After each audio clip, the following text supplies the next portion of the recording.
welcome to the Modern DataFest. Oh, Ravit, I love the glasses. Thank you. That's for the Modern DataFest. Let's have some fun. Yes, Yeah. I am super excited to be here. Kate Strachnyi co-hosting with Ravit Ravit. Jain, the host of the Ravit Show. Awesome. Yes. So quick story about how this came together, because I'm sure everyone's wondering, because I have my own show, DATAcated. Ravit's got his own thing going on with the Ravit Show.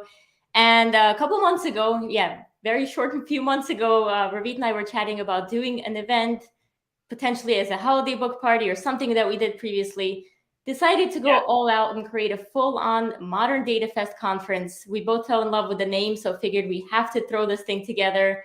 Got the very best sponsors, very best speakers, and here we are. So that's how I remember it. Ravit, how did it happen for you? No, I think you've just summed it up very well. It was more about, solving problems, solving those more modern problems and getting the modern solutions. And, no one better than our lineup that we have for the next 2 days. And that's how we started. That's how Modern Data Fest came together. And here we are doing it like just in last 2 months. We put everything together and we're doing this. So super excited, very happy for everyone to join us today. Looking forward to obviously having 2 days of fun. So don't forget, we'll be having a lot of fun, like a lot of giveaways, swag, books, courses, and amazing data leaders will be joining us and sharing great insights. So Yes, stay tuned. absolutely. And I was so excited for all the sponsors that I even got like a shirt made with That's so everyone. cool. It was your idea, Ravit. I remember, but I stole it. So here we go. See, Scott was wondering, how did this all come together? So now you know, Scott. All right. Before we get into it, this was our story. So Ravit Show combined with DataCated for this Modern Data Fest. If you haven't signed up yet, there is a link on the bottom that you see, moderndatafest.com. I do suggest folks actually sign up. It's very quick. It's like 10 seconds to actually add your name on there. This is just to make sure you get access to all the recordings and all the follow-ups that we're going to do after the show. Again, huge thank you to our sponsors. So we've got AdScale, Snowplows, Ataris, Starburst, Dremio, Seller Data, Late Data, Nextla, Count, and Siflay. Yeah, and we can't do it without our community partners, Lights on Data, the Ravit Show. Obviously, we had a great book giveaway, Fundamentals of Data Engineering by Joyce from Tenani Data, Business Science University by Matt Dunko, Data Science Infinity by Andrew Jones, DataCated Circle, Learn Data Engineering, and David Swinner. Thank you very much for giving away Tiny Tech Guides. Yeah. Yes, and there is no show without our stars. So thank you to the speakers. We've got some great folks for day one, some great folks for day two. We do have a surprise guest as well that will be revealed on day one, so make sure you stay tuned. The whole event's like 2.5 hours, so make sure you don't miss any of it. It's going to go by quick. The speakers are providing 10-minute rapid lightning talks, and then we're going to do a Q&A, so make sure as the speaker is talking, put in some really good questions, leave your comments. We're going to try to take as many of those as possible. And of course, we should thank the attendees. We had some great fun with them at the photo booth. So this wouldn't have been possible without our attendees. So thank you very much. A huge thank you to everyone attending the Modern Data Fest. And here we kick off. Yes. All right. So before we introduce our first guest, we do have a giveaway. So yes, in DataCated fashion, right? This is my official 6th conference, our first conference together. But for those who know, they know that I always have giveaways. So the way to play is hashtags. If you're joining us on Facebook, LinkedIn, Twitter, Facebook, or Twitch, or the Ravit Show YouTube, anywhere you're joining us from, just type in hashtag DataCated and you get to win we're going to have 2 announcements at the end of Nick, our first speaker's talk. We're going to announce the DataCated Circle membership, and that includes access to the discussion board as well as 10 courses on data storytelling, data to dashboard with R, Tableau, Power BI, Python, and all that. All right, so get those hashtags in. We'll announce the 2 winners shortly. I'm going to hand this over back to Ravit. Yes, and finally, it's time for us to have our opening speaker for day one. It's none other than Nick King. He's the President, Chief Product and Marketing Officer at Snowplow, the leader in data creation and behavioral data. Snowplow is the world's leading data creation platform. They empower any company to create their own AI-ready behavioral data to fuel advanced data applications. Today, we will hear about behavioral data creation for AI, delivering value and insights from Nick. I'm super excited. Let's have Nick on the stage here. Don't hesitate to ask questions to Nick. We'll be taking them all after his lightning talk. Nick, are you ready? I'm ready to go. Thank you so much for having me. It's good to be here. Awesome. All right, Nick, take it away. We'll see you in about 10 minutes. All right, everybody. So one of the things I get asked a lot is like, what is data creation? How did this come about? And so to really sum it up, when we think about all the data we have to deal with every day, a huge advantage of it is having the right data. And so we spent, the early days of like grabbing data from everywhere, really sifting for gold, trying to figure out how we make do with data from other sources. And what we quickly realized is rather than trying to like turn existing data into something more useful, it was actually pretty easy for us to go set about creating data. And when you create it, it allows you to do things, which is you make the data more explainable, you make it compliant and unbiased, accurate and predictive. And what this means is as you trust this data to be accurate and real time, you can directly create this into applications. So an example here is Der Spiegel. It's a German website, but what they actually do is they're real time creating their website based on the data they're experiencing, and then they use that data to then inform other advertising models and other components. You might be wondering, like, how does this expand and what does this do for other types of data problems we have? So today, the status quo for how we do most of our ML models and BI models is really about data preparation and then focusing on how we create data applications.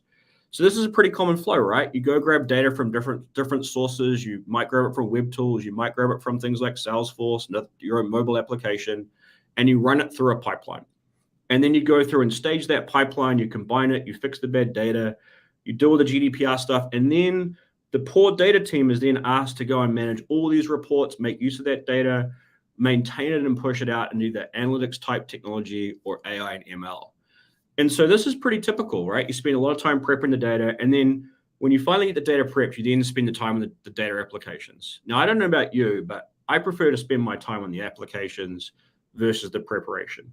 And that's really how I found Snowplow and how a lot of our customers find Snowplow is like, okay, there's got to be a better way than spending all this time doing data prep. And really what people want to focus on is building these data applications. That's ultimately what the business is asking us for as data engineers and data application architects.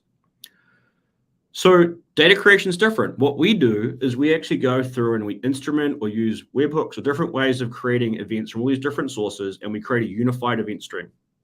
And what that allows you to do is you create effectively an atomic table. And that atomic table is effectively a time series, atomic event table that allows you then to model the data into whether you want an AI or BI ready table. An AI table being a feature table, a BI table usually being a metric table. And what's really cool about this approach is that as opposed to defining schema at the beginning or schema first or schema second, we have a way of doing this so you always have a dynamic schema. So you almost have schema always. And good events pass into the atomic data store, and bad events end up in a bad pipeline, and that bad pipeline can then be updated to your schema or could be treated as bad events. And what this means is once you've set this up, 80% of your time then shifts to the right-hand side. And what that means is you've got time to go look at analytics type solutions. You can see different types of marketing things we'll do here, like lifetime value and engagement scoring. What gets really interesting is you can use that same data to power your AI ML applications. So you can go through and look at how you do propensity scoring. All these things we're probably always getting asked for. And then on the far right-hand side, you start seeing applications like composable CDP, and we're seeing a lot more of this recently. And what this means is that because the data warehouse is now getting to include a lot of the company's data, but also it's organized in such a way that you can fire events and activations off of that data, we're now seeing this type of approach being asked to then go and add back into systems to drive changes in the way things perform. So it's a totally different way of thinking about how you create your pipelines. It is different. It's different from the traditional ETL approach. But what is cool is this now creates a real-time streaming architecture as well for you to power these types of applications. So you're probably wondering what type of applications this can create. So for us, we look at it in two dimensions. One is by industry. So when you go through and look at all the data you can create and you build it into this pipeline, it allows you to go through, fire the event from, say, a website or an application or IoT device, enrich it from things like Salesforce and other sources. Then you have this atomic table that then you can model into these different types of data products. You end up with the ability to go through and create things like segmentation, dynamic pricing, and go through and look at how you create customer 360 profiles and really take a whole different way as to how you build the data products for your organization. The cool thing here is that traditionally, we sort of let other applications define how we look at this data. When you do it with a data creation point of view, the data grammar, the way you explain the data, is completely customized for your business, which means people can understand it easier, work with it faster, but you might have different things that evolve with your business over time. So that customer 360 profile can be constantly evolving with you.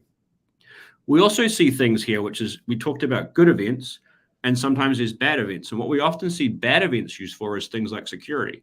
So we have customers that look for particular types of attacks in the events that are getting created. We'll pull those out of the pipeline, but for them, the bad events are sometimes more impactful than the good events. The other thing here is that we're seeing a huge shift in the way that data governance is happening globally. We're seeing customers really being asked to change the way their data flows, whereas each country kind of changes its laws. We just had Denmark ban Google Analytics. We expect them to ban a lot more of the third-party type data tracking tools. And this allows you to dynamically adjust the way you think of these data pipelines, put yourself in control of what's happening there, and be able to continue to deliver models that are impactful for your business. And then finally, in the same vein, with healthcare, we can really protect customers' sensitive information. So lastly, in the sort of lightning round approach, I really want to give you an idea of how we think about business units as well. So each of these different organizations are really asking for what I would call a data product. And so in marketing, you're often here like, hey, can I get it? Can I get this data for data analytics? Can I get this data for ad retargeting? And rather than having to build these each bespoke every time you're asked for it, what we advocate for is building data products that actually map to this catalog. And therefore, you can publish these to your organization and say, okay, here's how you build these data applications on these data products. And then you can use those to then inform, an easier way of working with the different teams. So it's a really simplified approach. As I said, it is different, but it does totally transform the way you think about how data creation and how you can build data products and applications in your business. So that is a very rapid lightning fire way of going through how we think about data creation. So I'll pass it back to Ravit, who's going to ask me some questions along the way. Awesome, Nick.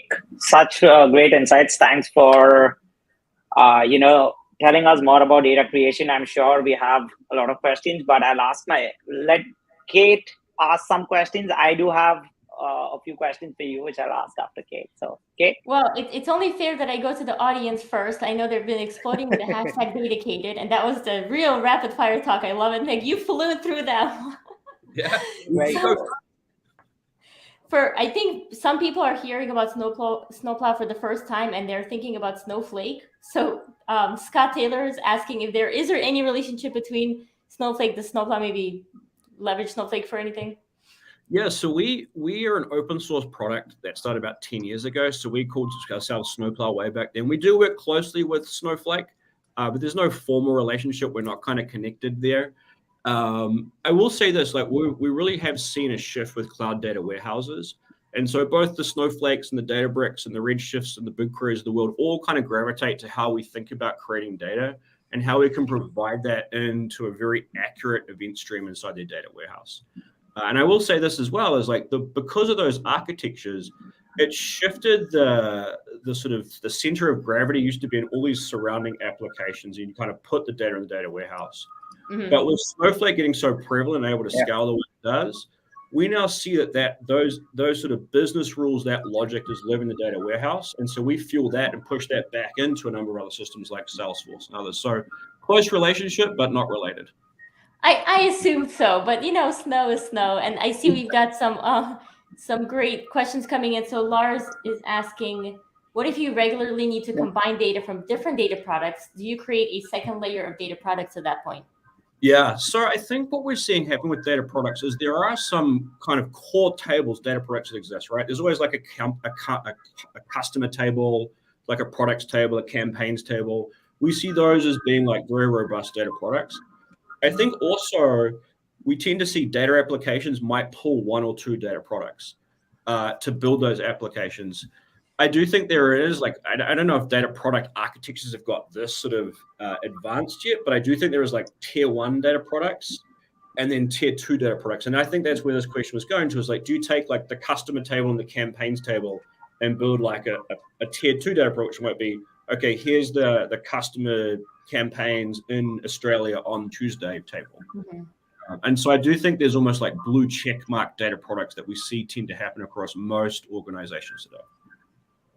Okay, pretty cool.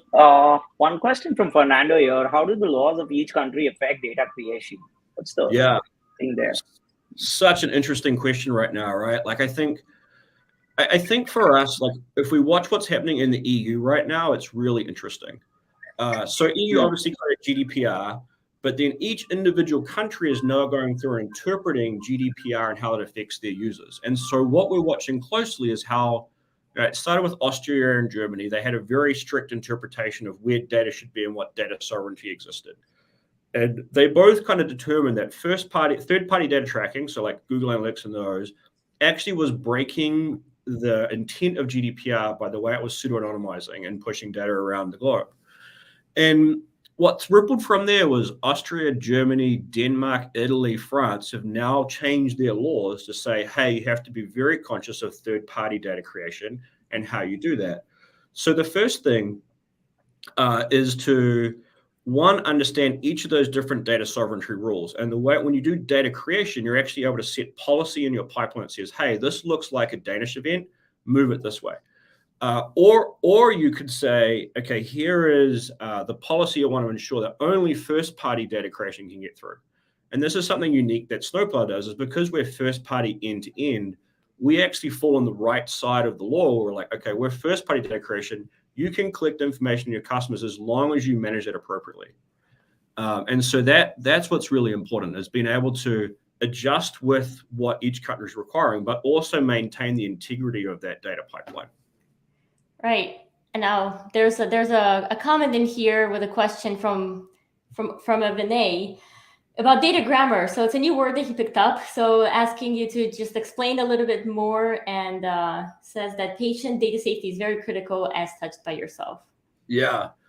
So when I talk about data grammar, what data grammar is if you go and grab a bunch of tables today, like from Salesforce and CNS and other place, you go grab those tables, you might see like customers used to describe customer in one, and one might be, cust underscore name might be another one. So the grammar evolves from product to product.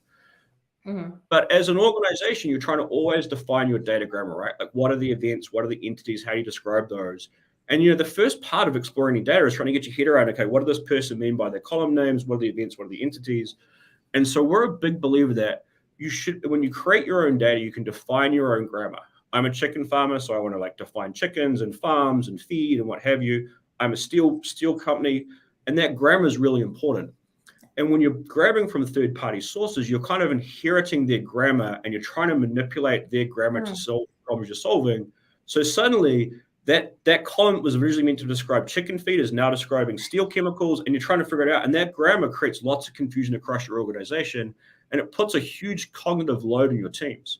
So trying to figure out the grammar all the time is hard to do. And because we maintain the schema, then grammar is able for us to be much easier. So you can call it the right thing and explain it naturally.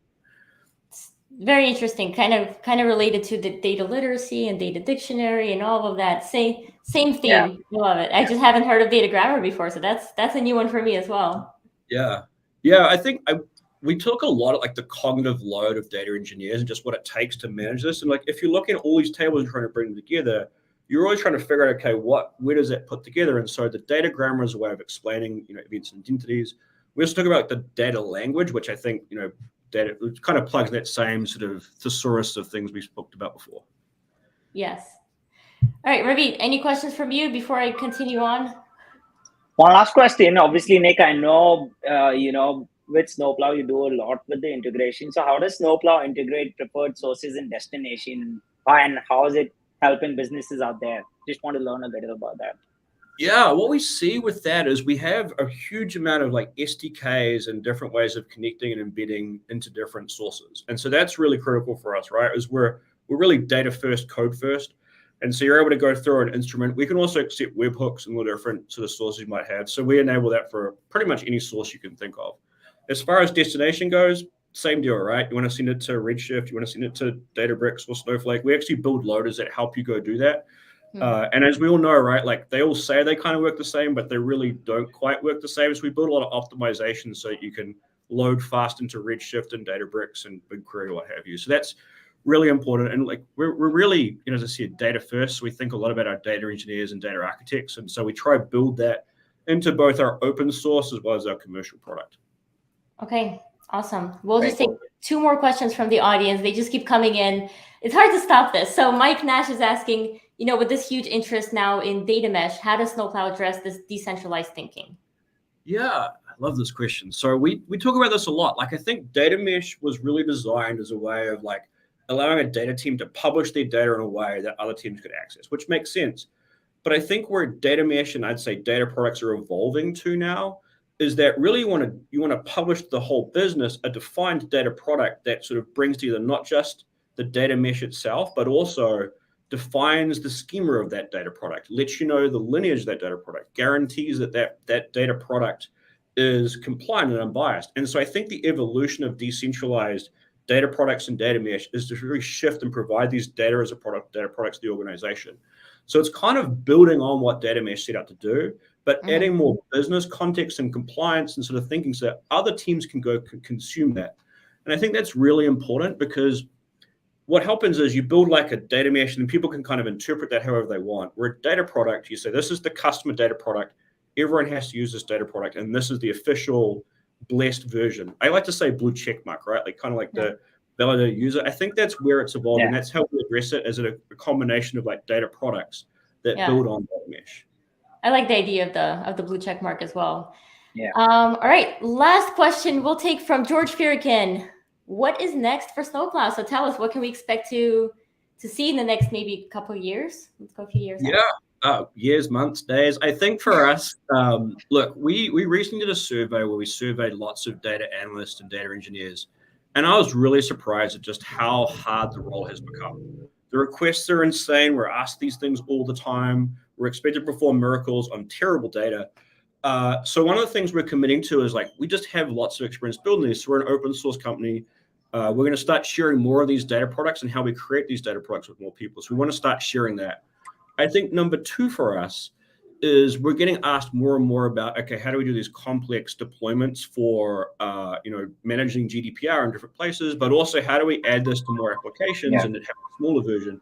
So we're quickly looking at like how our open source solves that, how our commercial product solves that, and really ultimately going back to our first mission, which is making data engineers and analysts' lives easier to build epic data products that solve problems and be less stressed, which I think is a good thing. I love it. I think 100%. the new slogan should be perform miracles on terrible data. I love that quote. Because if you can do that, then you can do anything, right? Because there's terrible data everywhere. So if we solve the terrible data problem, then we should be able to perform a lot more miracles. Yes, we perform less miracles if you have better data, right? Then it's just business as usual. So yeah, it's I like it.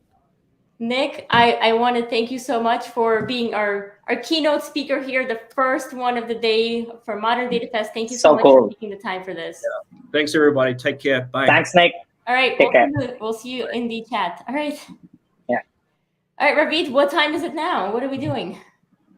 It's time actually for the data giveaway, DataCated giveaway. We have a lot of entries that have come in. So let's do it. Let's pick go 2 ahead winners. and see the raffle. So for those who are just joining us, #DataCated is the way to play our first giveaway. We have multiple giveaways throughout the day. Make sure you stay tuned. But for this one, you're getting free access to the DataCated Circle, which has a community of about 1,500 people. There's a discussion board. There's so many cool courses with more courses coming. So go ahead and then roll that first winner. We're going to select 2 winners here. So go ahead, Ravit. And our first winner is, I love how it slows down. All right, I'm going to have to find who this is. The star 100. Reach out to me, Kate Strachnyi, on LinkedIn, and I will make sure that you get the free access to the DataCated Circle. I think we can go ahead and draw again whenever you're ready. Ravit, we'll get winner number 2, and then we'll let's do it. Let's see who the second winner is. Okay. Congratulations to Jain. All right, awesome. Similar to the last winner, please just send me a note on LinkedIn and I will get back to you right away with free access. Thank you very much. All right, we are moving on to our next speaker, and I am extremely excited. I get the honor of introducing Vinay Samuel. He's the CEO of Zetaris, and he has about 20 years of experience in IT, business development, operations, and IT startups. Zetaris is an analytical data virtualization platform for self-service BI, AI mesh, SQL, data analytics, and big data visualization. Today, Vinay is talking about the sixth force, data-driven competitive advantage. I actually had to Google what the forces were, so I'm sure Vinay will tell you all about it, but there are 5 forces. He's added the sixth force. I think it completely makes sense even before I brought Vinay up. Vinay, welcome to the show. I'm so excited to have you here. You're on mute, Vinay. First, I get to say it first. I knew There you go. You beat me to it. Hi, Kate. How are you? I'm doing very well. How are you doing? Very good, thank you. Super excited to be on here, and congratulations. It's already an absolute hit, so well done. Awesome. Thank you so much. Where are you joining us from today? I know I'm actually in Palo Alto. Palo Alto, so, okay. Yeah. In our Palo Alto branch, we're setting up our American business over the last few months and into next year. So yes. It's great. For those not familiar, Vinay, you're from Australia, right? You're expanding in the US. Yeah. Totally awesome. are. So we're on a mission to bring decentralized data platforms and this idea of analytical data virtualization to life across the globe. Actually, we're looking at the UK and EU next. So exciting times for us. Awesome. I will let you take the stage. I'll see you in about 10 minutes for some Q&A. So I need to share, yeah? So yes, you can go ahead and share whenever you'd like, and I'll put your screen up. Yep. Let me just... And in the meantime, I will look at the comments. Dustin says it's not a party until someone's on mute. I agree. That makes it a real... I meant it, Dustin. You got it. That makes it a real data party, right? Yeah, it totally does. So yes. we just, I've just uploaded that file. I might just, as we uploading that, I might just kick off a little bit. Look, this topic is very much focused on the business side of data. What I didn't want to do was to give you another product pitch and tell you how amazing Zetaris' product is, which it is, by the way. But what I will do at the end of the conversation is to tie the more strategic aspects of the presentation, or this idea of the sixth force, to tie it back to what we're doing with some customers to help them become a lot more competitive with their data. So let me start by first, level setting everyone in terms of who we are and what we're doing at Zetaris. So our catch cry at Zetaris is that we enable our customers to do instant analytics on any data, anywhere. And the whole idea is that we give our customers the ability to connect data across the network and do what's called analytical data virtualization. So rather than always bringing data into a central model or a data warehouse or data lake, what we say the new way is to actually use virtualization in real time at query time to join large tables, large data objects in different places, in multi-clouds, across the network, perhaps on the edge, to get you a single real-time view based on metadata. So that's who we are, and we've been doing that for about 6 years now. We've been really successful, and you'll soon see that part of our success is about helping our customers accelerate in their journey. And this is where, we landed on this thinking around the industry needing to really refocus on competitive advantage and refocus on the real, the why are we doing this, and how does the data project turn the dial in terms of a competitive advantage for my business. So the sixth force you'll soon see is very much Zetaris or myself compelling the industry to start rethinking your data projects, changing your perspective away from the pure technical. Okay, so and also let me say that our most successful customers at Zetaris are the ones that really understand the linkage between what they're doing in the analytics side of the business, what their data scientists are doing, what are the outcomes of their data projects, and linking that back very tightly and very clearly to the way all of that creates competitive advantage in the markets that their organization plays in.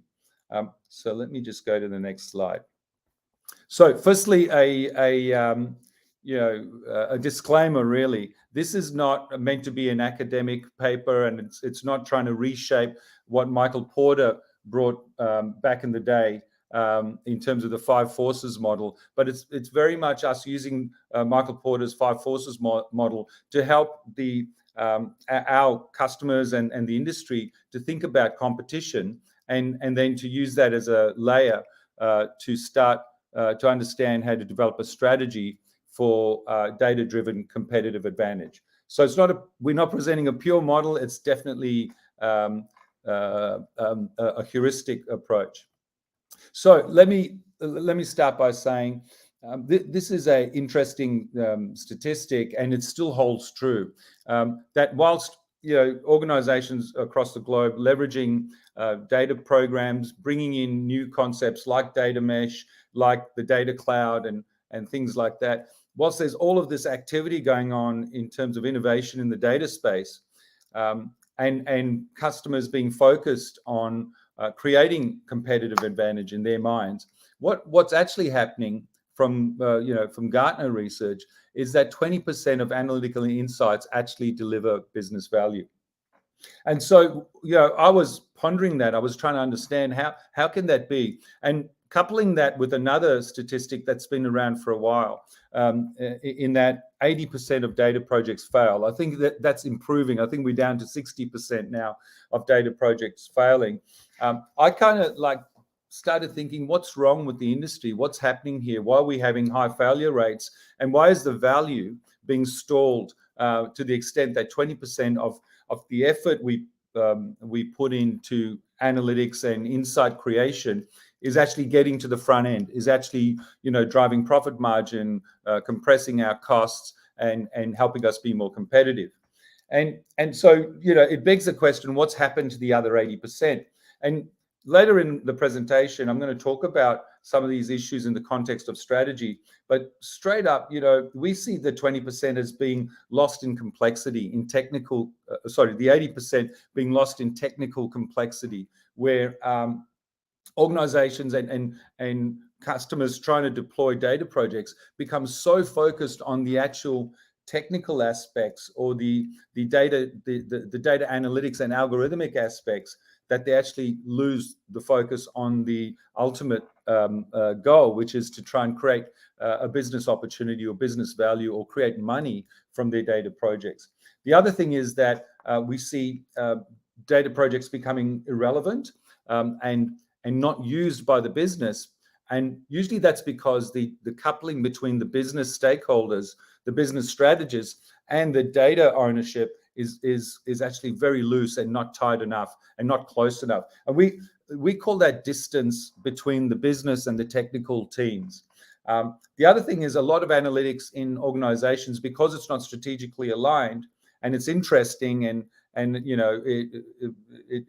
it is innovation based, some of it becomes unaddressable. So whilst insight is created that is very interesting, there's nothing that the organization can actually do about it. Ultimately, what we see as the biggest problem in terms of getting business value from analytics insight is the lack of hard integration between the business strategy and all of those activities in the data side of the business that are creating analytical outcomes. So this is where I started thinking about the traditional strategy model, Porter's 5 forces model, which most of you would have seen if you've done a business course. You'll definitely have seen it. This is something that Michael Porter came up with back in 1979, and it basically is a model for describing how various competitive forces shape competition or shape the nature of an industry. Now, I'm not going to go through and explain the whole model, but what I will say is that if you look across the 5 forces, so from threat of new entrants, so the idea that an industry is shaped by the extent to which new entrants can actually jump into that industry and take away profitability from other players in the industry. we've seen that the open banking market in the last few years has been an example about around how data has enabled that, and access to data has enabled entry into the banking industry like you've never seen before. If you consider the bargaining power of buyers, how more recently the bargaining power has really been something that's very dynamic, depending on the access, again, to data and the ability for the owner of the data to apply various analytical models. A great example is the transparency of price in the airline industry, how lots of apps and, the smaller players are using price and price modeling as a way to increase customers' bargaining power with the airlines or with the travel industry. The other force that Porter talks about is this whole threat of substitutes. So, the idea that even though you might think that the coffee industry is just about, who can make the best cup of coffee, well, isn't Red Bull a substitute for having a coffee? And so the threat of substitutes is another thing that affects competitiveness in an industry, and ultimately competitiveness affects profitability and performance in that industry for your organization. In terms of data, we've seen over the last few years how various substitute offerings have come in the form of new apps that create a market, and then suddenly that app is gazumped by a million other apps that mimic it because of the availability of data about that market, the users of the original orchestrator of the market.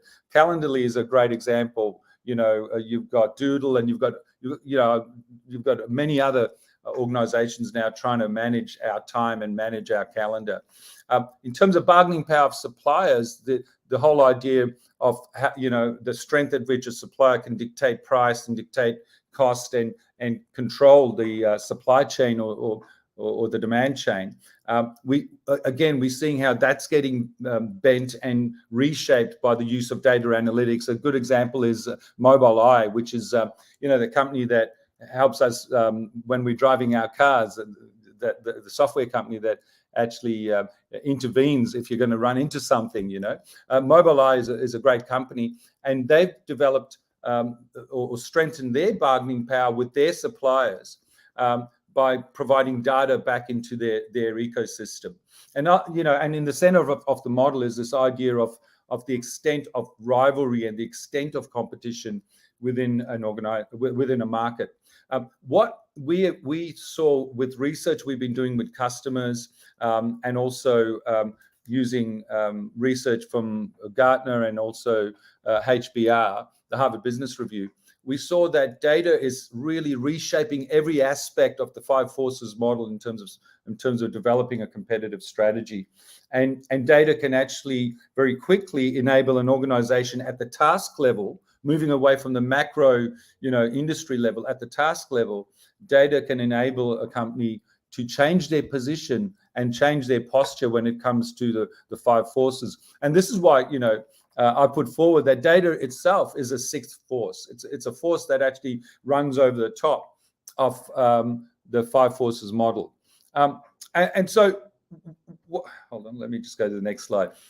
So what does it all mean, and why is it, why are we going on about this? We're a software company. We sell decentralized data platforms, and we want people to use our platform. Well, let me tell you, the most successful organizations that we deal with, and there's a handful of them that are, that excel in their analytics programs. Their focus is not on the technology. It's on the strategic thinking. It's on trying to work out, my data program, how is it linked to our internal business strategy and our business model? And ultimately, where do I play in the market with the data products I'm building? How are they positioned against the five forces that Michael Porter talked about? And so what we did was we took all of that thinking and the work we were doing with customers from a strategy point of view, and we said to ourselves, why don't we come up with a capability that actually helps our customers score themselves. So really come up with a data competitiveness score. So one of the things I'm announcing today is that Zetaris has two things that we do with customers that are non-technical. One is we help you develop an ROI model for what is the best hybrid architecture to drive the best TCO and your best outcomes in terms of your analytical project. And underpinning that is we help you build a custom scoring system that helps you work out how competitive your business is being with data. So if anyone wants to know more about that, reach out to me. We're not a services company, so we bring that as part of our software engagement to help our customers accelerate in their thinking. And ultimately, if our customers accelerate, so do we. So within our competitiveness scoring model, we've got 30 key questions. I've just put 10 of them up here. And these are the questions, things like, what is the value added from customer data versus the core offering? So if you're selling Red Bull, what's the value of an app that you're putting into the market with the actual physical product? And is it a value that actually is helping you compete better in the market, or what utility is it providing? How does it compare to general forces like network effects and your business model capability? How does it actually compared to your core offering? The other question is, how quickly does the marginal value of data enable learning drop off? So this is a question of speed, right? Is there a perishable issue with your data product outcomes? When you put your products in the market, how long is it valuable? How fast does the relevance of your user data drop off? Is your data proprietary, right? So have you created a proprietary data set that no one else has? And ultimately, is that creating a specific competitive advantage for you? And so on and so forth. So this scoring system is really based on a set of heuristics, some research we've done. It's based on some articles from the Harvard Business Review and some articles from Gartner. Please reach out to us, because for us, that's where the data journey starts. It doesn't start with, do you need a data mesh, or do you need to have a better, unified view of your semantic layer and all of that kind of thing. If you're not starting from the strategic end, you're actually setting yourself up for failure, and the statistics say that. So what does all of that boil down to? Sorry, I just missed a slide. What do those key questions target? And what does it boil down to in terms of what we call our 7 core competitive advantage inhibitors? What we see is, in terms of how the answers to those questions explain themselves, is that usually where data projects fail and value is lost is where there's no strategy. There's no data strategy, but more importantly, there's no linkage of what you're doing to competitive value that's being created in the market or not. There's a technical focus. That's very common when we talk to customers that are struggling. They may be trying to do a migration into Snowflake or into Databricks, or they're trying to consolidate some Teradata systems. Usually when we come into the project, there's so much intensity on the technical issues that they've forgotten the original intent of the project. Lack of tacit knowledge and IP capture. This is something that we hard code in the way our platform works. So any Zetaris users will tell you that Zetaris blends the source view of where the data is and creates a single view, but it also brings the business people's tacit knowledge to the query. And so lack of that coupling of the IP and knowledge about the business to the data is another inhibitor. The next inhibitor is business intermediated by IT or by the data sciences. I always look at where are the business people in the project, and the extent to which they are close to the data will dictate the success of the project and the derivation of value. How slow is the integration method? One thing that's very consistent in the industry, and I'll very quickly cover that in a moment, is we are all hung up on a centralized model. So I can't do analytics unless I bring all the data together. That is over. Technologies like Zetaris enables you to have very fast integration of data, same day integration of a large data set that isn't in the data warehouse. Same day meaning we can connect to, you know, a new data source and compare it to data in the data warehouse in the one query. And so that's another inhibitor, that slow integration. What happens is the business users move on, the requirements change, and the whole project becomes stale. And then lack of trust and lack of single view. We all know about data quality being a problem. I think these days any data platform that doesn't have business rules-based data quality should not be used. Okay, you need data quality. It's meat and potatoes. It's an absolute staple if you purport to have a technology that can help customers. And as I said earlier, you know, this idea of centralization focus being an inhibitor. So it brings us to us, and I promise you I'll just do these next 3 slides really quickly. So the way we help customers, we start with the strategy. We help them understand the competitive advantage posture they want to create with their data according to the forces, the competitive forces that shape markets and drive profitability for their business. So we do have methods to do that. Ultimately, what we do is we show the customers that once you see an opportunity, once you create a strategy, it's all about speed, it's all about accuracy and simplicity. And so we have a very strong belief that centralization of all your data. Now, centralization may be needed, or what I would call re-platforming your data layer may be needed to modernize your data engine and your data capabilities. But this idea that you must have that single physical version of the truth is a real inhibitor to competitive advantage, because it slows you down. You have speed issues, data quality issues, governance issues. All of those things come with moving data all the time. And so that's one of our core beliefs. We see many organizations that look like this. They have a traditional platform approach where their source data is duplicated many, many times through aggregation layers, data pipelines, and files within the pipeline, storage layers, data marts, and then ultimately through cubes or some sort of BI layer. This need to kind of move data all the time is a huge inhibitor to getting a focus on the business issue and the business use case and quickly running to the opportunity in the market. And so what we do at Zetaris is we say all these red arrows represent moving data in your company.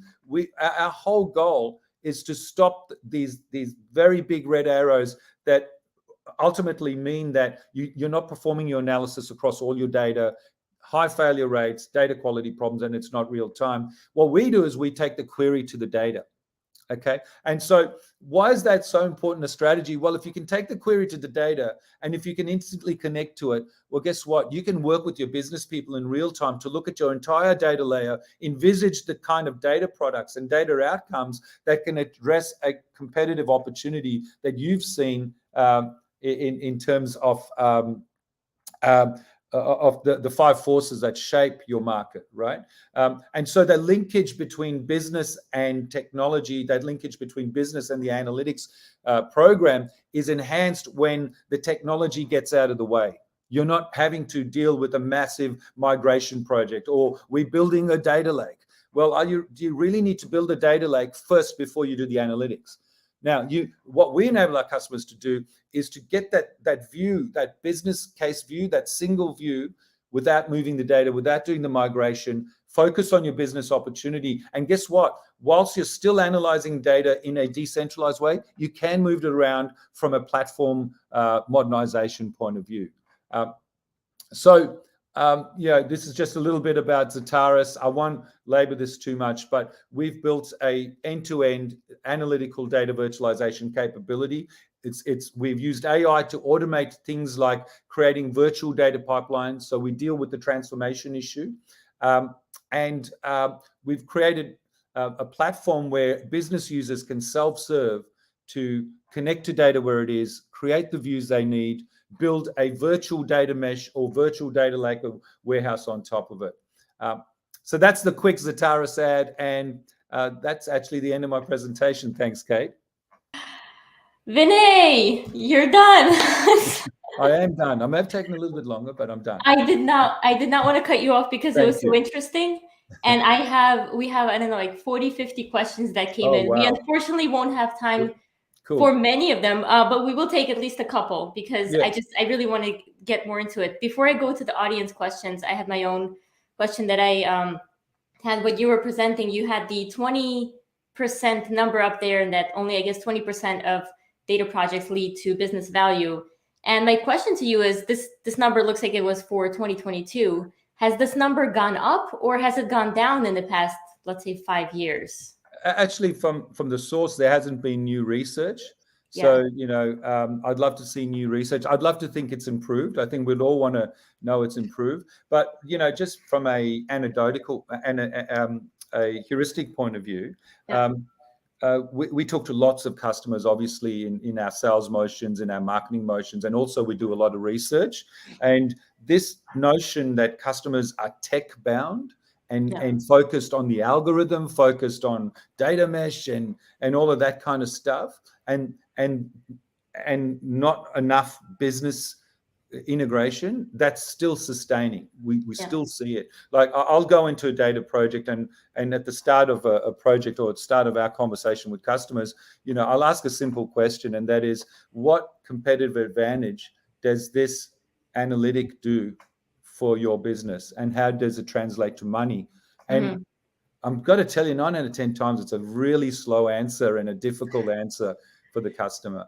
So that's why we're trying to, change the game for the industry to say this is about business. It's about making money. It's about speed to market. And that plays into our hands because that's what Zetaris is about, speed of analytical development, right? Yes, absolutely. And let's just go ahead and check in with the audience. We had a great question here from Dustin. He's asking, how should we think about balancing data quality with data virtualization at scale? Yeah, so I think, so data quality is an absolute must-have if you're doing data virtualization. Right? Data virtualization, for me, particularly, we differentiate between operational data virtualization and analytical data virtualization, right? Both of which, so operational is where you're just linking a few points and you're provisioning some sort of front-end dashboard that is really simple. Analytical from Zetaris is all about doing deep data warehouse kind of queries, data lake kind of algorithms in a decentralized way. If you're going to do that and have the business users and the front end of your business trust the data, you have to have a data quality engine built into your platform. So at Zetaris, we could have gone to market without a data quality engine. We actually held ourselves back. We took 2 years in our R&D to build a business rules-based data quality engine. So we don't just do field level validation. We do deep rules-based, business rules-based and tacit rules-based data quality checking. And we do things like creating an exceptions management capability. So you're not only checking for bad data, like wrong data, you're checking for wrong joins and wrong understanding of data. Right. I think we're going to have to rename the 5 forces to the Vinay Samuel's 6 forces of competitive nature. You got it. Oh, yeah. I don't think Michael Porter and his legacy would be happy with his legacy won't like that. But brilliant talk. Thank you so much, Vinay. Thank you for making the time to be here. We really appreciate your support.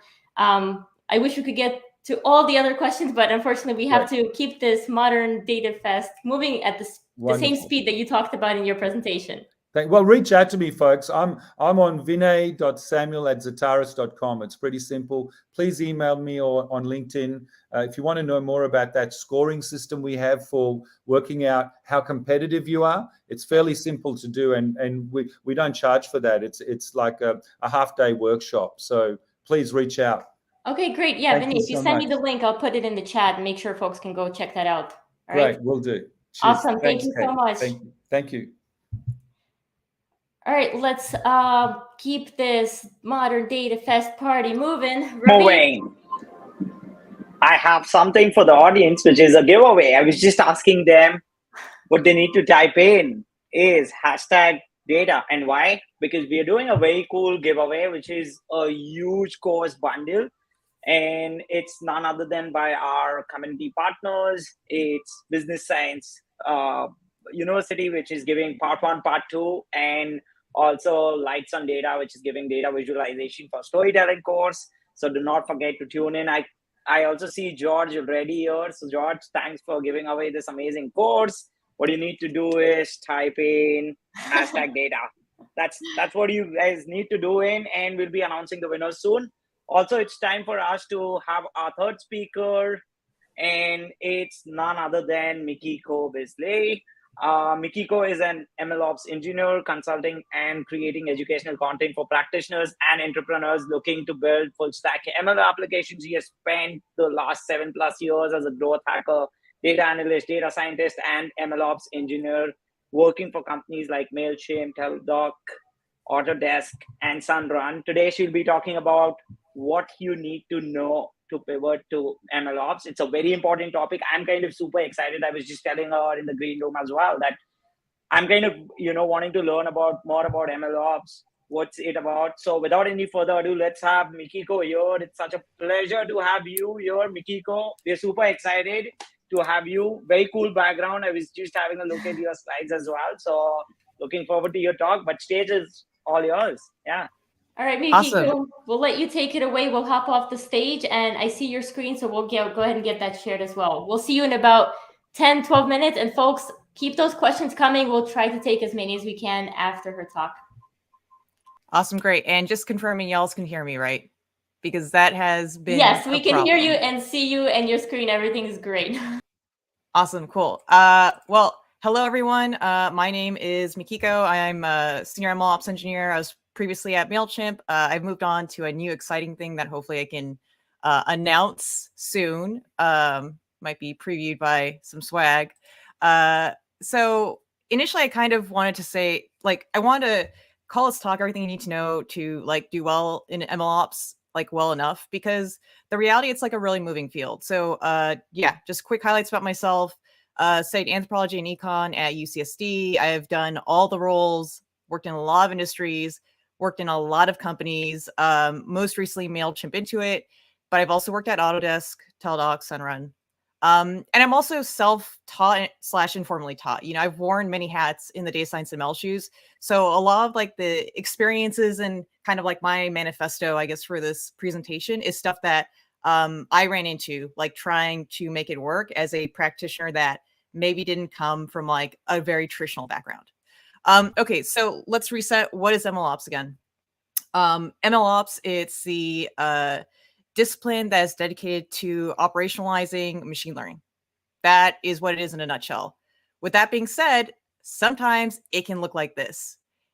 And my God, is this messy for anyone who's ever worked with machine learning in production. So I'm going to lay down some 5 rules or principles I think will serve not just people who want to pivot to MLOps well, but also to teams and organizations that are trying to think about how to implement it.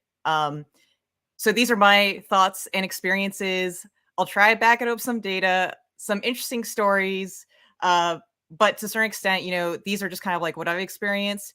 Everyone is going to experience something differently, and that is encompassed by my first sort of principle, which is there is no one stack to rule them all, and there might not ever be a single stack.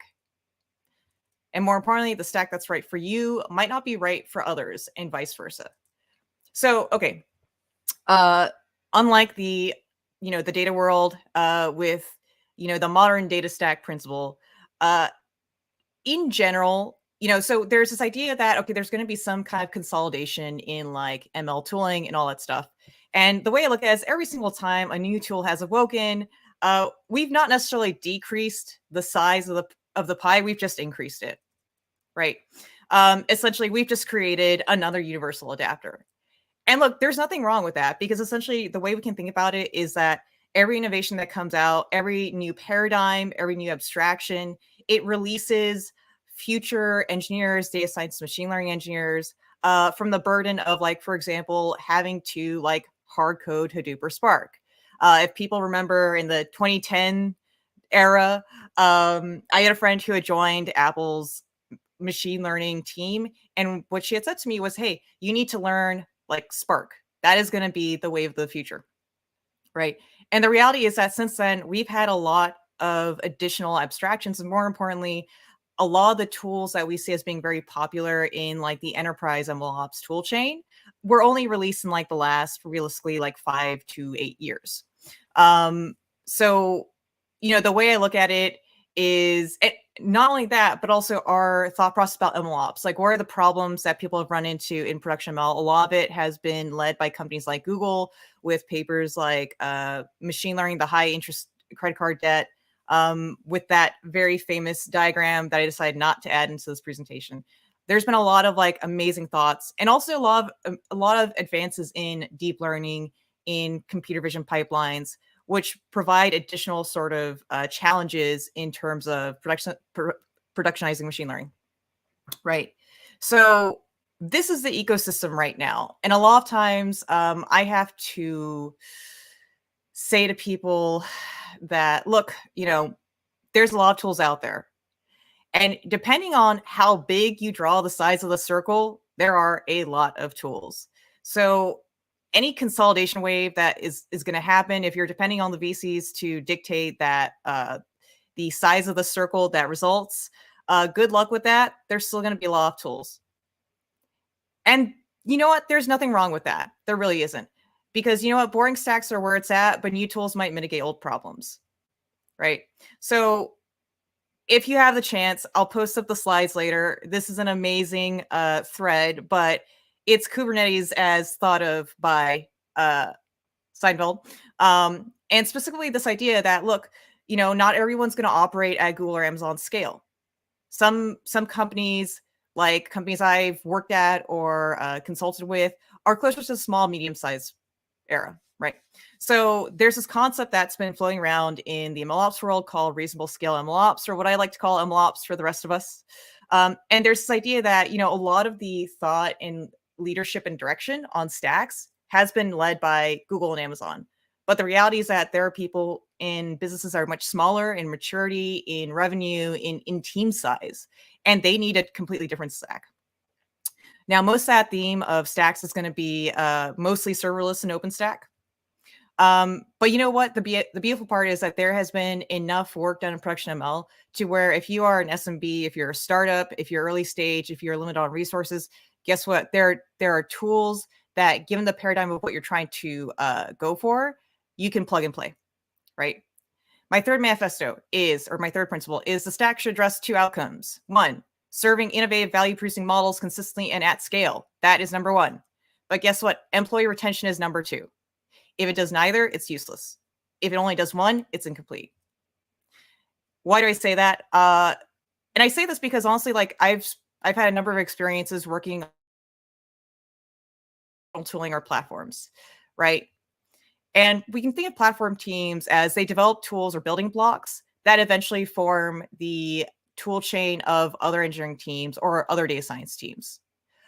In terms of like how they're different from, let's say, a product focused team, they're really focused on technical mission. They are serving the internal key stakeholders. And I firmly believe data scientists are those internal key stakeholders for ML platforms.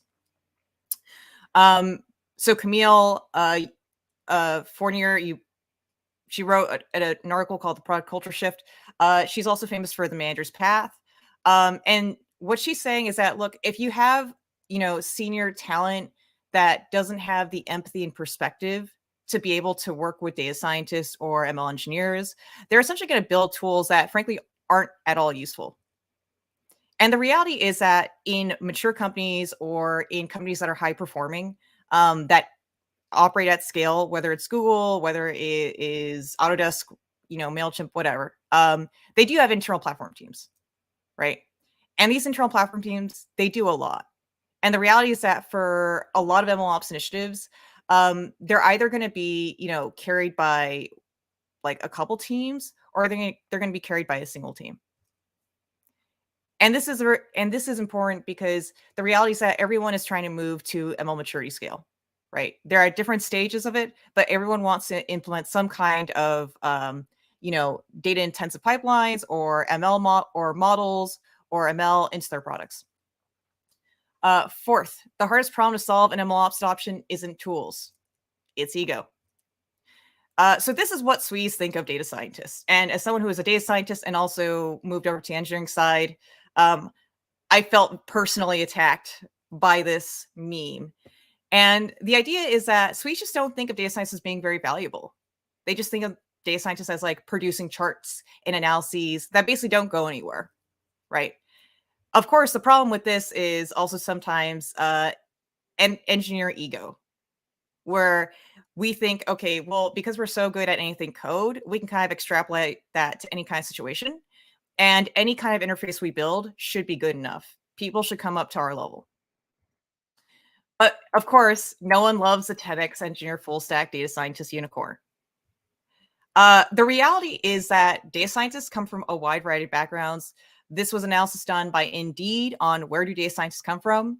Not only do data scientists come from a pretty varied educational background, maybe not as much as data engineers and data analysts, but more importantly, the degree and the field of study is quite different for data scientists versus SWEs.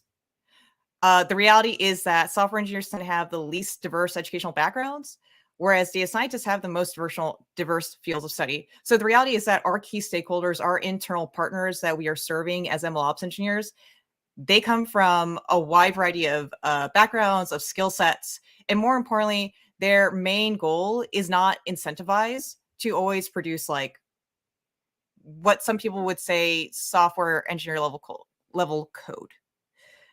There are challenges with that assumption because the reality is that I've met plenty of really great data scientists who can do great code, right?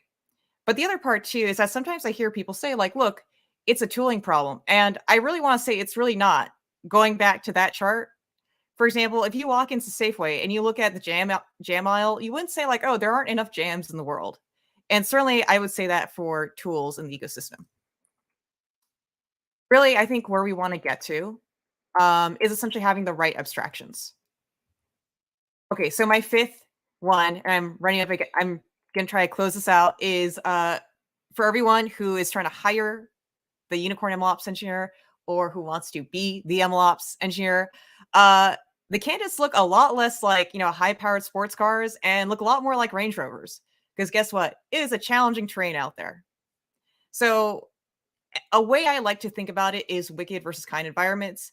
This is talked about in Range, but it was also based off of research done by, I'm blanking on the name, right? Kind environments. They're consistent, highly constrained, limited variables, limited choice for variables, clearly defined success criteria, high level information availability, tight and understandable feedback loops.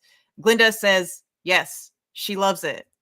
But the reality is that this is actually what an MLOps engineer, MLOps team is going to be facing, not just at the enterprise level, but sometimes at startups where you have more variables to consider. A lot of times the information is not out there. There is this thing called tribal knowledge. Sometimes the goals are less understandable because ideally, for a lot of businesses, you want to be focused on, once again, the two outcomes. You want to make people happy about the tools that they're using, but you also want the tools to actually be providing business value, and you want them to be serving models consistently and in such a way that data scientists and ML engineers can iterate on it. The Wicked Witch of the West says, cool. But the reality is that in an environment where the ecosystem is constantly changing, where systems are incredibly complex, where a lot of times the business criteria is uncertain. And even when data scientists, for example, are oftentimes interfacing with a lot more teams than an MLOps team or an MLOps platform team, business, product, legal, finance, you name it. The reality is that we need candidates. We need to hire people, not titles. We need people who can span multiple different disciplines, who have multiple different skill sets. And we also need to be able to combine them into not just like a team of all 10x engineers, or what my uncle likes to say, he doesn't want to hire like the A team members. He wants to build an A team. And the reality is that a lot of times when you're building stuff, you find bugs, you think you squash them, and then you create new problems. Once upon a time, we didn't have Docker. We didn't have containers. And we said, hey, it's going to solve the problem of it doesn't work on my machine. And then we had to solve the problem of, great, now we have to orchestrate these different containers. And that's how you get Kubernetes. So to summarize my MLOps manifesto, the first one is no Han Solo stack. Number 2, class it stack, but make it your way. 3, make it work delightfully. 4, PEBCAC. And 5, think 4-wheel drive. If you have additional questions for me about MLOps, find me on LinkedIn, Twitter, YouTube, Substack. It was a long link. I didn't add it. Yeah. And that is my spiel. Ravit, you're on mute, so I'm going to take the first few Yeah. comments. That's the second one. I'm keeping a tally. I have a whiteboard. I should put it on there. Mikiko, thank you so much for this awesome presentation. We do have a flood of comments that came in. A lot of the comments are asking for the slides. People love the slides. People want the slides. They're like, we need the slides. So maybe you can post the slides and people can follow you and, take it from there. That's so I love how pumped people are about the presentations. First of all, I'm in the mood for jam now. I was going to go grab some jam, but I knew I wouldn't have time. But second, there were a lot of logos on that one page that you sort of crammed together, all the tools. And that's insanity, I think. And I don't think we're ending there, right? The number of tools is just going to keep growing as people keep trying to solve little nuanced problems. Yeah, absolutely. And I think, and this gets talked about a lot because, and that's the most common question I get, right? Both as as a content creator, as a developer, as an engineer, you name it, which is, how do I build a stack? It's like, yes, I have so many options, but where do I go? And that's very similar, right, to the paralysis analysis or analysis paralysis jam experiment, right? Where if you give people 2 jams, like, look, they'll pick one and they'll be very happy about it. You give people like 20, 30 jams, they're like losing their minds. What's going on?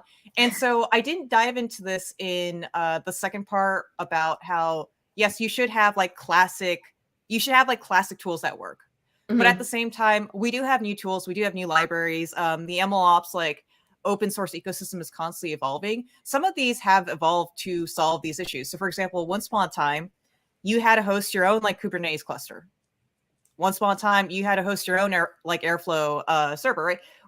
And the thing is, or Airflow instance, but now we have, for example, for Airflow, I think there's Astronomer, there's Prefect, there's a number of orchestration options out there.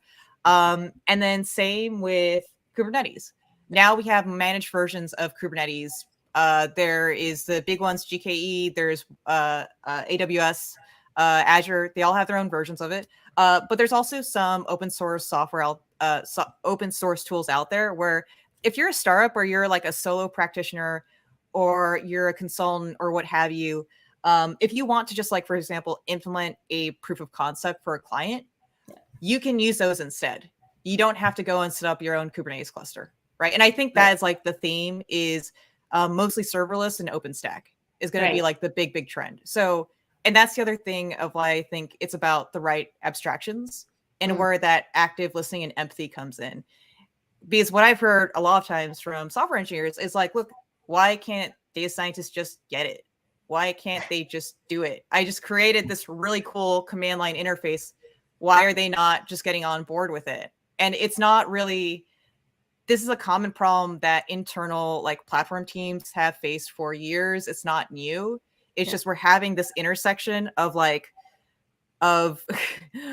hard stuff with data science, machine learning, and also that has additional complications on the tool chain that traditional code doesn't. We have a lot more democratization of educational resources and being able to get into these new fields. And we have a lot of companies that want to drive value. So I think it's amazing. I don't see a time when we won't have this conflict, but I think maybe people could help themselves and their adoption of good production ML practices if sometimes they didn't have their head up their butt. So yes, that is the ending. And I absolutely love your passion here. Ravit, do you want to ask a couple of questions from the audience? Yep, go ahead. One very interesting question here from Dustin is, what should an organization that is in an earlier stage of analytics maturity be thinking about to get started with MLOps? What do you think about it? Yeah, I mean, it goes back to what is your current, it goes back to what's your current pain point. I think for a lot of companies and teams, and this is actually something that I was thinking about a lot, especially reading through Joe and Matt's book and their podcasts on managing the ML and data lifecycle in the same org and team.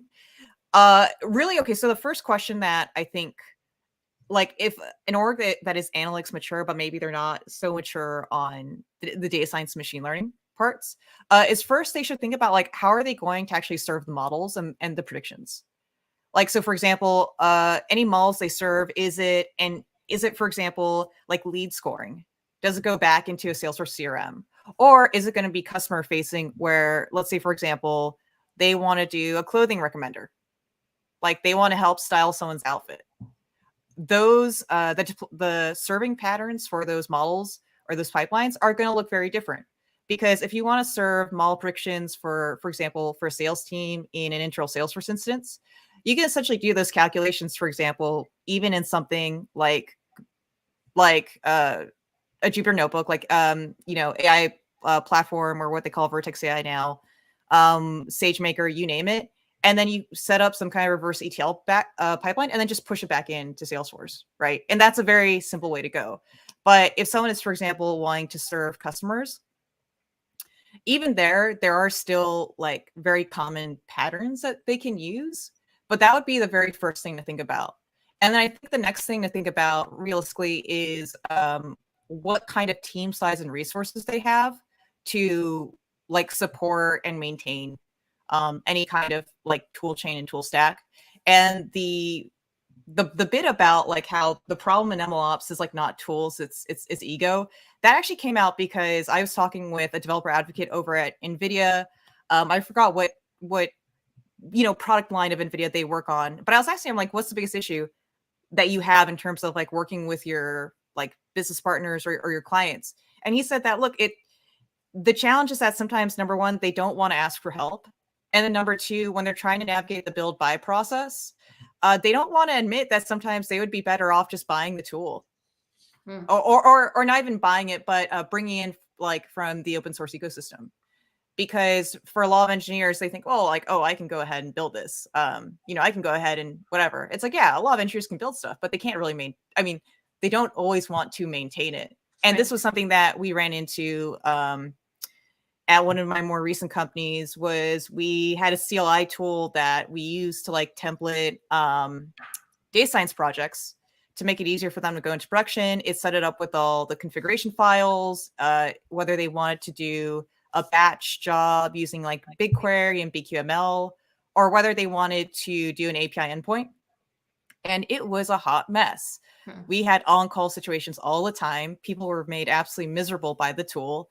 It took about at least a couple days to get a project set up.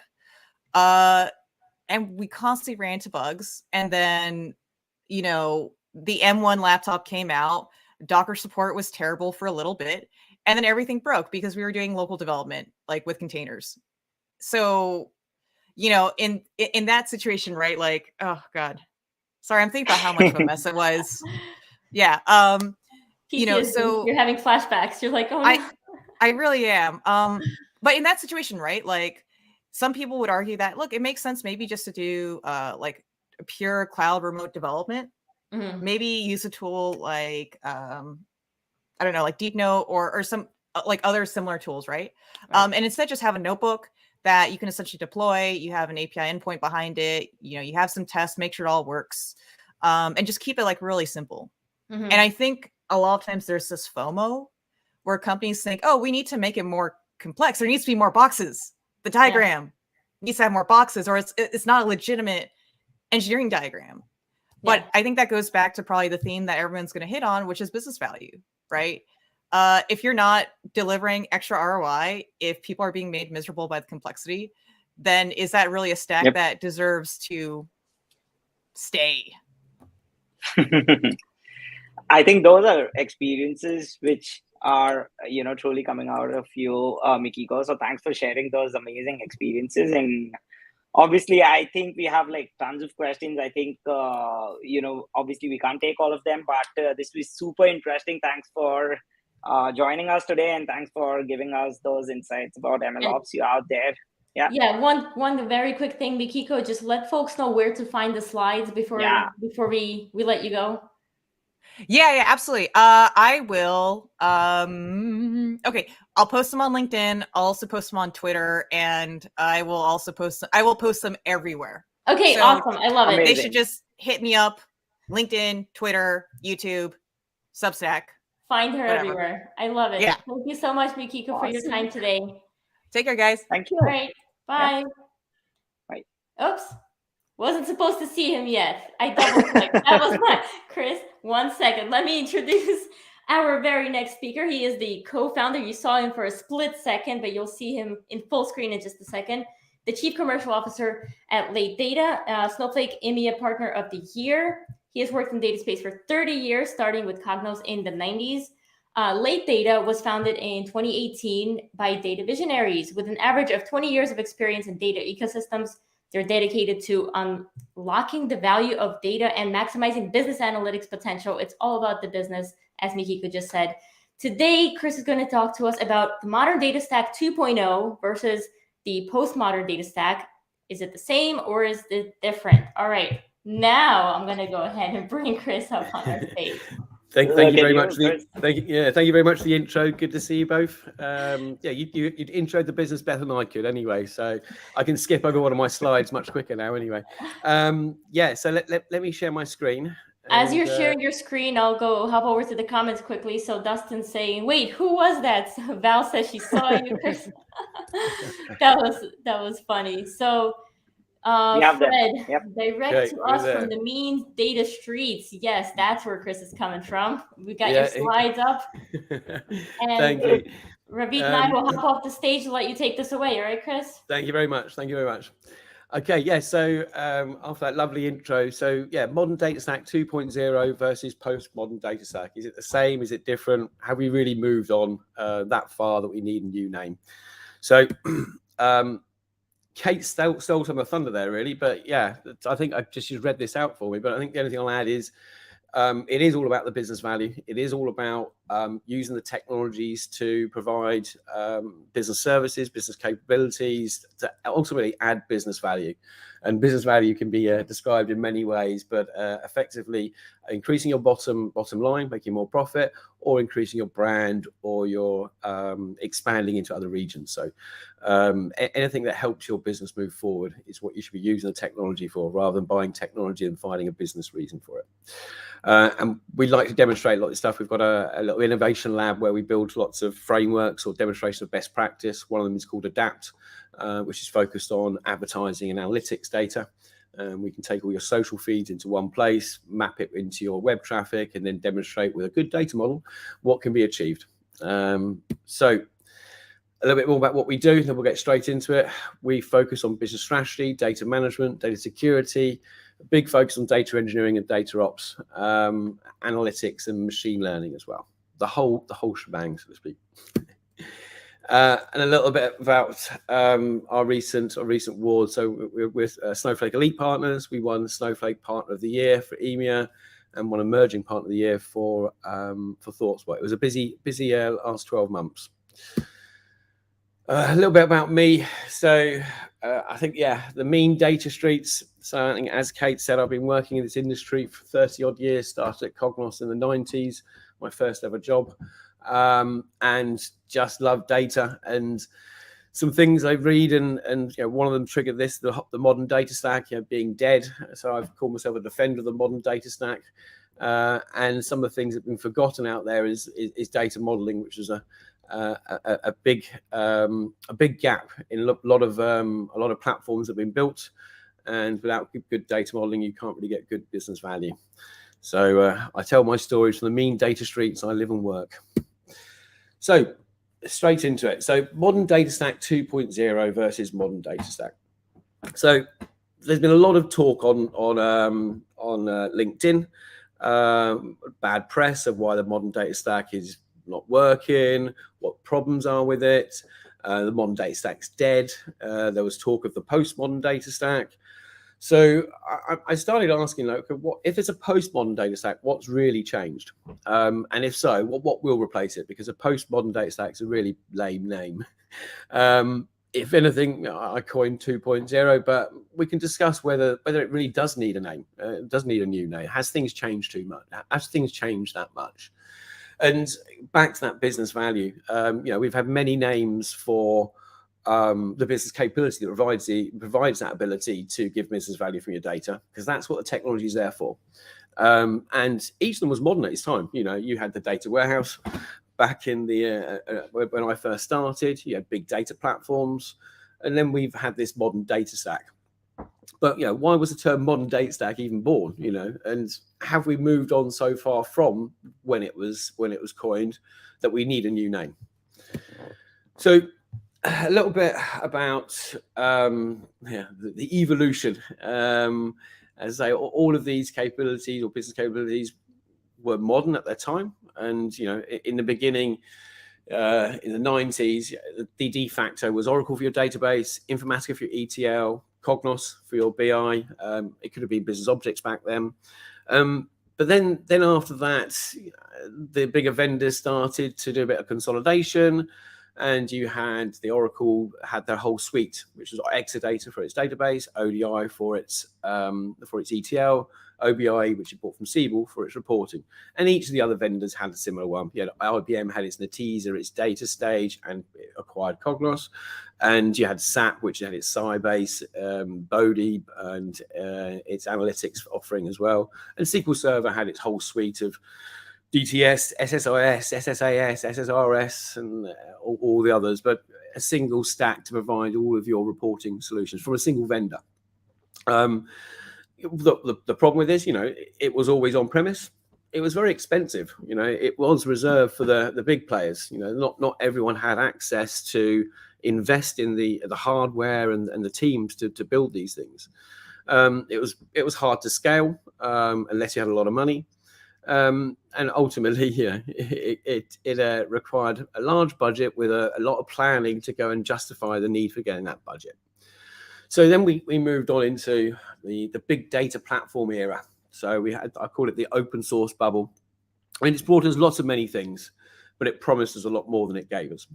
So it was all about big data then. It was all about every Apache framework. And then you had the enterprise companies coming in, so MapR, Hortonworks, and Cloudera, all making enterprise versions of it. And I think only Cloudera now they've merged with Hortonworks, are the only ones that exist providing that. Yeah, it could be provided on premise. It was on the cloud. It was on commodity hardware. Yeah, it was open source, but it had unpredictable performance. And it required an army of engineers. And this is where engineers really were engineers before. In the beginning, they were ETL developers. They were more business focused.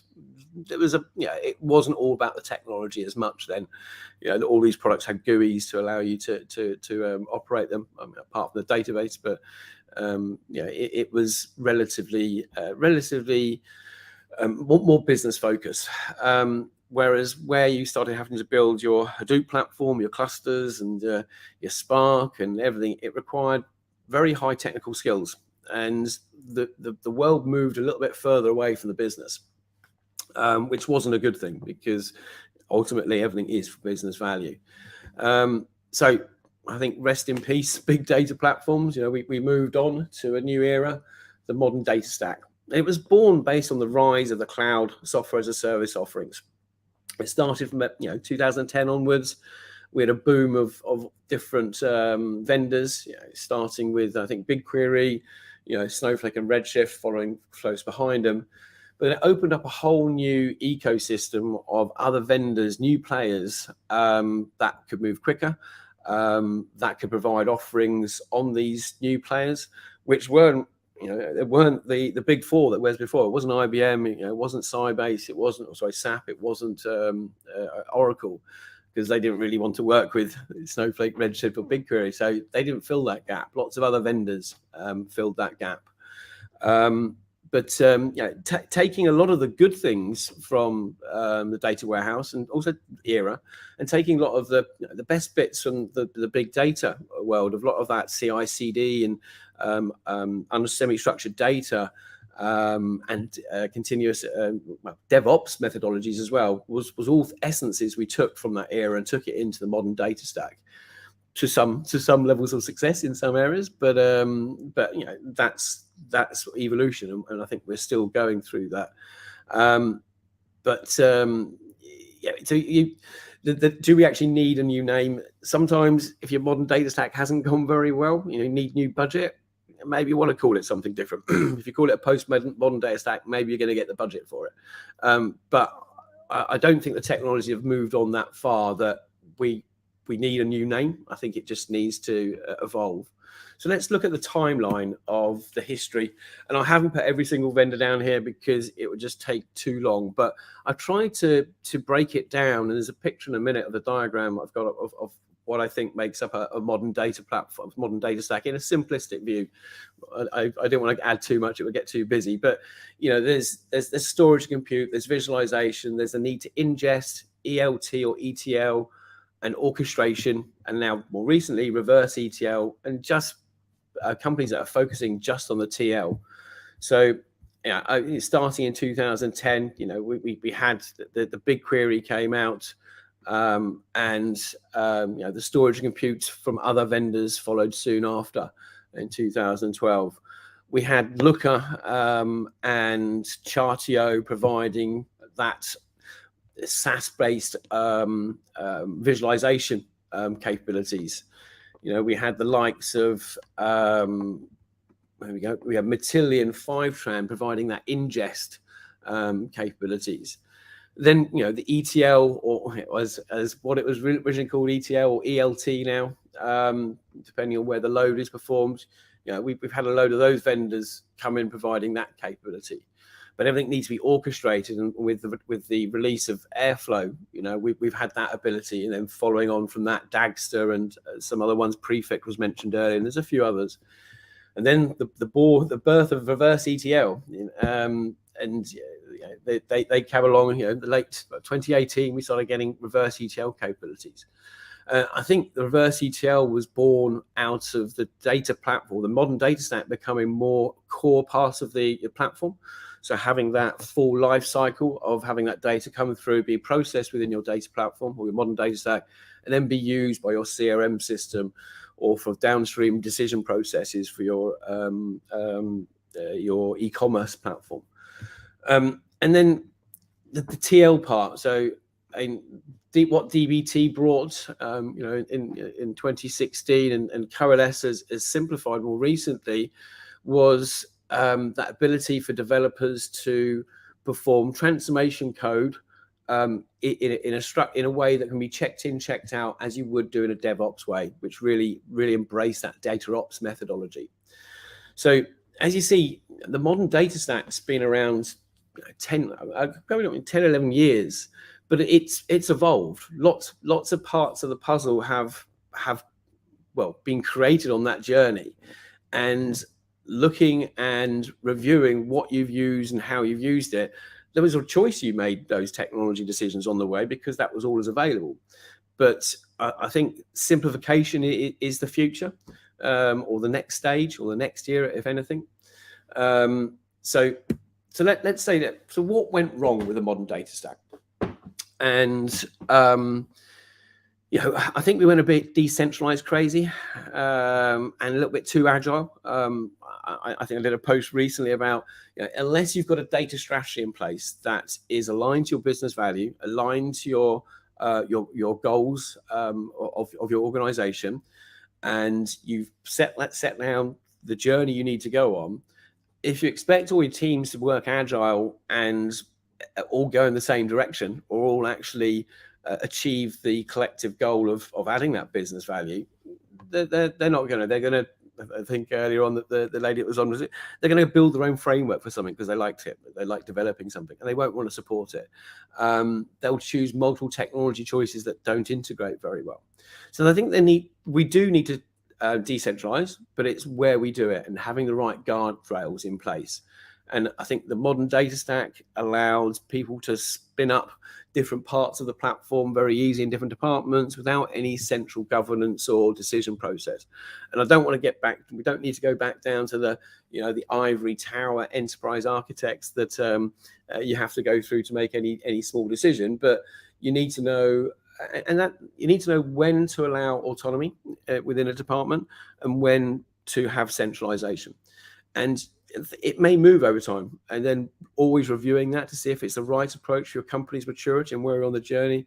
I think the gentleman at the beginning was talking about maturity frameworks. We do something similar for delivery frameworks of how mature you are on your journey of delivering value, from either a data ops perspective, from a machine learning perspective, from a data insight perspective, from a FinOps perspective, from a data ops perspective. I might have said it twice. There's 6 different lenses where we can look at it. And I think the other thing that I like today is we went a bit consumption crazy.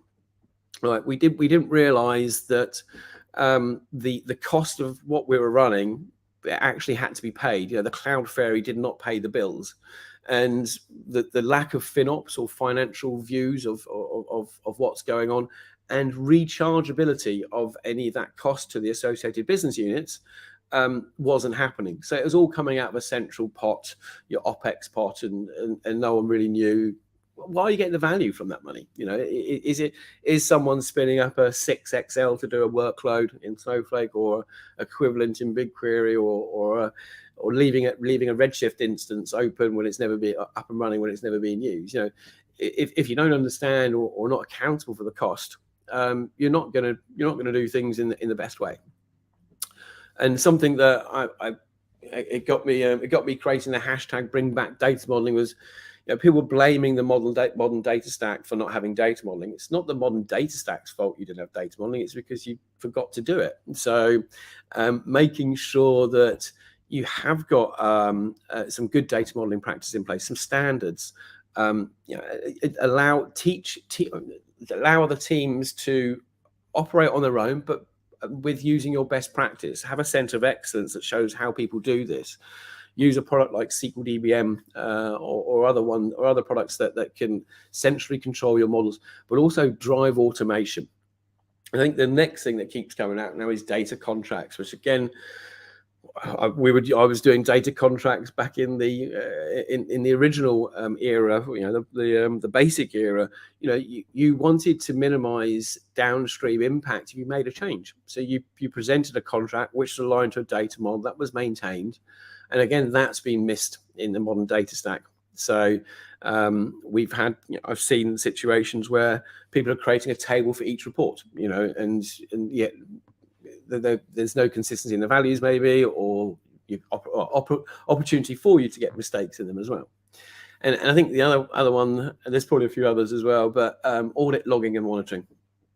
So it's now called observability, which is a cool name, but we forgot about putting that, and it links onto that consumption piece, because if we're not accountable for the spend, and we're not able to monitor it, and we're not able to evidence it, we're not able to learn by that and optimize. And the observability is quite a good term to look into that, and I think it's a good thing that we're putting that in, even though it's nothing new. It's just it just wasn't in place in many modern data stacks. So it's creating an opportunity for products out there to solve that problem. So, and I like to always not use vendor names for what you're actually doing. And the modern data stack back at the beginning, and I could even go back to the original, the basic era. All you need to do is ingest data. You need to orchestrate that ingest and the associated transformations, store the data, and perform computations on it to allow that data, with that data being data modeled correctly, for it to be displayed by visualizations, have a feature model for ML, or an extract capability for a data delivery via an SFTP or whatever was available back in 2012. We didn't have reverse ETL as much, running out to an S3 bucket or whatever that was. And then you would have audit, logging, and monitoring. I think at the beginning, probably the SIMs were the main thing, security event integration monitoring. There wasn't much outside of your CloudWatch, and not all of the products fitted into that. So that there was a gap there, some capabilities. And then CI/CD, some of the components supported that back in 2012. Not everything, if it required proprietary storage for it to be store its metadata, it may not work with a CI/CD route. So it didn't. The modern data stack back then wasn't embracing data ops back then.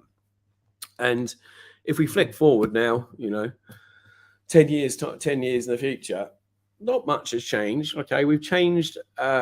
Audit logging monitoring is now observability. CI/CD now is data ops, and we really do have that good drive for having data ops principles, and that the manifesto has been a great supporter of that. We still need to ingest the data. We still need to transform the data. I think reverse ETL has come in now.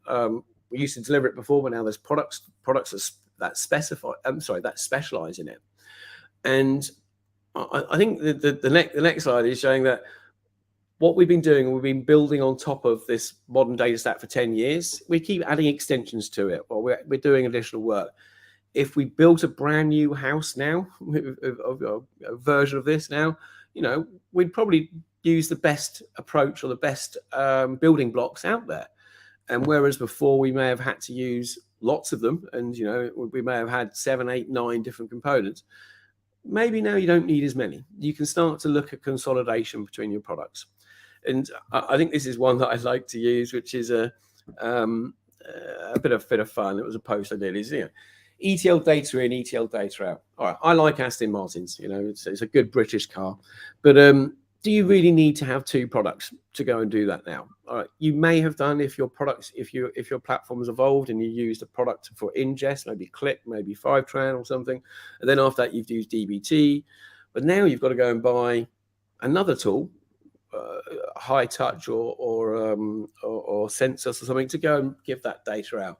There's opportunities now to look and say, right, if I'm going to put something in from scratch now, why don't I have something that's more universal? So I think the next year, if anything, it's simplification. So we need to look at all the products we're using, drive it, go back to the capabilities, go back to business services that they're doing. If you're doing that, the technologies, if there's more than one that can do that for you, especially the size of the organization, or you don't need to have the best of every single ones. I'd love to have, an Aston Martin converter and one without, but probably don't need it. So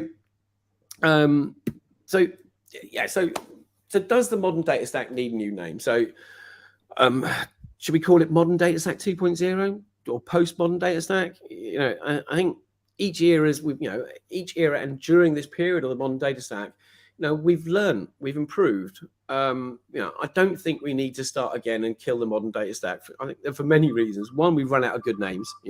We've used big data platform, we've used data warehouse, we've probably used data ecosystem. It hasn't moved on enough to actually justify a new name. It's still cloud-based. It's still software as a services. All we've done, we've just enhanced it in some areas. I think keeping it simple. I think the thing KISS, keep it simple, stupid is the phrase. And I think don't believe all the vendor hype. If some CEOs out there, someone's telling you the postmodern data stack, data mesh whiz bang solution, go back down to the real core components it's really doing. And if you look at it at that stage, look at it at that level, it's just enhancement. I think embracing agile. So if your modern data stack went wrong, it's just your MVP. Perform a retro, learn from the past. Have clearly defined capabilities. Look to minimize the number of moving parts of that stack. Get external advice. Read Joe's book. Fix what's broken incrementally. And I think if we do need to rename it, I prefer it to be called Modern Data Stack 2.0, but only do that if your Modern Data Stack version 1 went bad. I think if you've had quite a few bad attempts, call it Modern Data Stack 10.3 because it worked for Oracle. It was a stable version, So or patch 2 as well if you want. So I think in summary, what I'm trying to say is that we need to just evolve. We need to look and enhance. We need to level up in gamers technology. We're looking to level up in certain areas and just increase our maturity in those areas.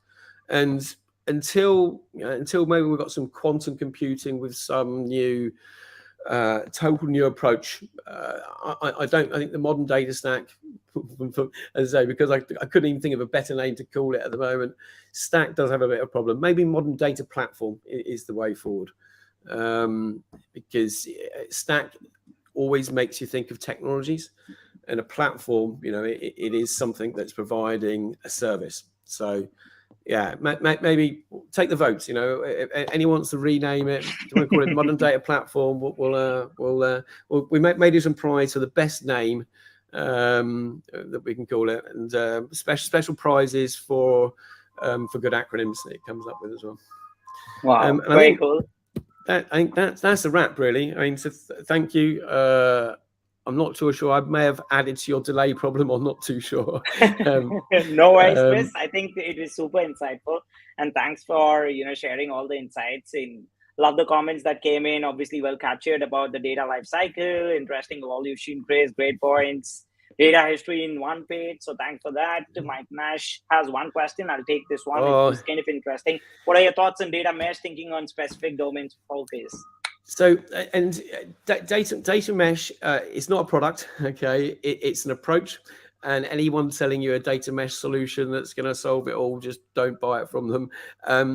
But before you go data mesh, if you don't have data modeling, it's going to be a data mess. So I don't know if you saw, Joe had a good guest. I think I can't remember the guy's name now. Vinay, someone I think maybe on there talking about it. And with the right guardrails, with the right governance in place, and with the approach of teaching all your teams to follow a certain approach, follow certain guardrails, and deliver in a certain way, data mesh can accelerate your adoption within the organization. But this is where it does link back to technologies, because you need to have the data team needs to provide the relevant services that will allow data mesh to be a success.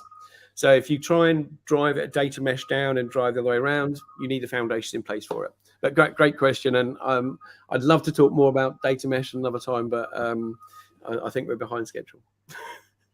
I think great session. Thanks a lot, Chris. Keep talking about modern data stack, or maybe if someone comes up with a new acronym, we'll definitely be taking that. So reach out to Chris. Chris, where can people reach out? You'll find me on LinkedIn all the time, pretty much. I'm not on Substack. On Twitter I am, but I don't really monitor it. It goes out on it, but I broadcast on it at least anyway. So yeah, you'll find me on LinkedIn. Chris Tab. I think Data Tips is my the full name on there. But there's not too many of me out there, so you won't find too many Chris Tabs. We got you, Chris. Thanks a lot for doing this. No problem, Ravit. Thank you. I'll see you around. Awesome. Yeah, take care. Cheers. Thanks, everyone. Cheers. Bye. Thanks. All right, let's keep the party moving. Quick reminder about the giveaway. Just type in #data. You can see it. And we have our next guest waiting for us already. It's none other than Sid Sarup from Bed Data Beyond, who oversaw cloud-based modernization of data, and Saket Saurabh, founder and CEO of Nextla, a leader in bringing automation to data engineering through a data product-centric approach. So let's have both of them up here very quickly. Hey, Kate is back. Very nice to see. Saket, welcome. And thank you, Ravit. Sid, here we go. Awesome. Let's do this. Welcome both. Obviously, we are thrilled to have you. And, stage is all yours. Saket, Sid, we know this is a fireside chat, so we have the fire ready for you. And please get the ball rolling. Awesome. Thank you, Ravit. Maybe I'll start with a quick intro. I'm Saket. I'm co-founder, CEO at Nextla. And our focus as a company is to make data ready to use for everyone, whether it's an analyst, a business user, data scientist, or developer. And we are doing that by bringing automation into data engineering. And here with me today is Sid Sarup. Welcome, Sid. Thanks, Saket. And again, thank you, Ravit and Kate, for the opportunity. So Sid, why don't you introduce yourself a bit, share with the audience about your own background with data. Sure. So my name is Sid Sarup. I run the retail media network and personalization business of Bed Bath & Beyond, which essentially is turning data into dollars, if you may, using an anecdotal phrase there. Before this role, I used to run the data analytics, insights, and reporting team for Bed Bath & Beyond. And in that role, pretty much ran the work streams of data engineering, business insights, reporting, and data sciences, and worked closely with Nexla as we went through a cloud migration project going to BigQuery and using Nexla in order to do so. Thank you, Sid. So why don't we start a little bit, and this session is basically meant to be, conversational, introduce the audience to some of the complexities of data in a very practical fashion. So Sid, let's start with sharing maybe a little bit of detail about what makes data in retail and e-commerce so complex. It's a very wide diversity that perhaps not everybody might have gotten an insight into. So please share with us a little bit on that. Sure. So from we are retailers, and from a retail perspective, I mean, just in order to understand the business challenge, which the data team has to pretty much serves from a business need perspective, you can use the 3 V's framework. So if you think of the retail environment, as Saket, you alluded to, the variety of data, the velocity at which that data needs to be available, and the volume of the data is of a pretty significant manner. If you look at the variety piece, we can start from all the customer data that we collect, and even within the customer data, we can talk about from a browsing site, so from the website, and the petabytes of data that is left as a digital footprint, to the transaction data. And then, of course, apart from the customer data, there is product data of not only the products that we sell as retailers, but we are a marketplace now. So we have partners who sell on the Bed Bath marketplace, and there's a huge amount of product data that we are custodians for. And then there is this whole piece about the promotions pricing data. Retail is quite a promotions-driven business at certain points on time, especially during our big seasons. And then there is this huge new or somewhat new data set that we as retailers are getting more and more interested and curious about, which is media related data. So for example, as a retail media network, we are very curious about the media consumption patterns, not only on our platform, but also in some cases, some of the adjacent platforms that we support. So there's that whole of the marketing data of what channel is the customer's attention in and the customer engaging us with. And then the final piece of the puzzle is, of course, the critical corporate data. So be it finance, be it supply chain, so on and so forth. So as you can imagine, immense variety of the data that as a team, we have to make sure gets the proper treatment, and of course, the business objectives are met. And then from a velocity standpoint, some of it is real time. So for example, any of the loyalty implications, our loyal customers do a transaction, want to know how they're doing as far as earning points for Bed Bath is concerned, and that is pretty much real-time data that needs to be made available. So from that velocity to significantly high velocity when it comes to a lot of other marketing and customer-facing functions, the velocity is pretty much real-time and near real-time for pretty much all of that we do. And from a volume perspective, I think we addressed it earlier, especially because, as Saket, you mentioned, we are talking about e-commerce and digital experiences. There is petabytes of data involved. Yeah, absolutely. So actually, that's something that we have seen working with several companies within the ecosystem of retail e-commerce, whether those are delivery providers like DoorDash, Instacart, retail e-commerce companies like yourself, companies in the logistics side like Narvar, companies on the marketing side, like LiveRamp, that within the e-commerce ecosystem, there's a lot of data between the companies and the various partners, and some of it is real time. So not always looking at data in a static place, but also looking at point of sales, for example, and loyalty and so on. So I think about a year and a half back or so, Bed Bath started a massive a cloud modernization effort. You were one of the leaders on that front. And one of the things that we're talking about here today is data modernization, but doing that at high speed. And doing that at high speed is very essential, especially in a highly competitive retail e-commerce world, which I would say went through massive innovation in the last 2 years in terms of delivery of products, in terms of curbside or at home, and I think COVID was an accelerator to that. Yep. So share with us a little bit, your how you think about execution speed and how were you driving that? Sure. Now you bring up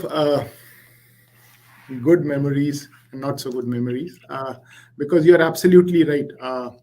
When we decided to go down the path of cloud migration, and this was a broader journey on technology transformation, the need for speed was critical.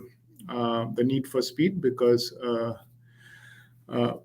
technology transformation was the underlying bedrock for business transformation. So, the leadership was pretty clear that the enterprise has to be data-led. So we worked in close synchronicity with the executives in terms of what data sets will be available at what point in time, in which platform, and hence it will help with the agility of decision making. So the framework that we used was pretty much to, as I mentioned, drive the platform migration by having two priorities. One, to be always responsive to the business needs. So we scheduled our calendar of migration and the choice of tools in a manner which was very focused on what will be available at what point in time and what are the tools that will help us do that. And second was, apart from speed, was flexibility. So the tools that we chose to use were the tools that were going to be flexible and had proven themselves in the marketplace of as business situations change, and I'm sure we'll talk about some of those examples. Those tools were architected to be flexible, drive scale, and essentially have that much variety of integrations available. Our focus was on our business seasonality. So anything that we do is driven by the holidays calendar in retail sector. And of course, as I said, the data migration was part of a broader technology migration. So we were bringing in a lot of new platforms, a new ERP, a product lifecycle management system, and all those had to be put in place.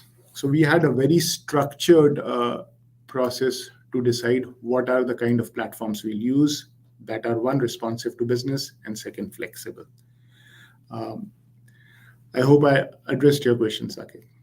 Yeah, absolutely. I think the way I think about getting to speed is, one is the architecture side, and I think cloud is a big driver of speed in this case. Using BigQuery or a cloud warehouse in your case as one of the core components of that. Of course, as we said, data is also real time. So, warehouses alone are not the complete solution. The tools, and of course, then the process on the people side, right? Some of which is also tools driven. So I think, we covered this well. And thanks for sharing how you drove speed in this execution.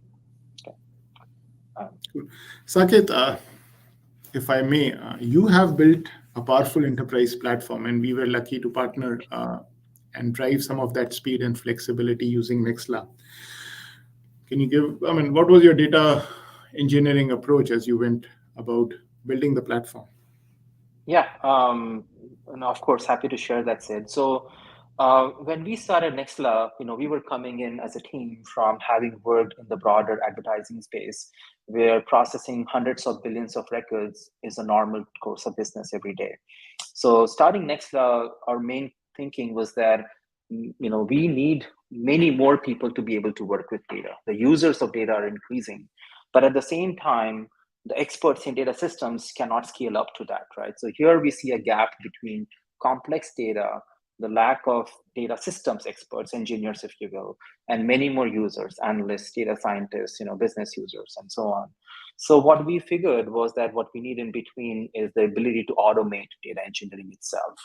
And that was a core part in our thought process as to, if we can bring automation into data engineering, then we can help more consumers of data. And we are talking a lot about producers and consumers.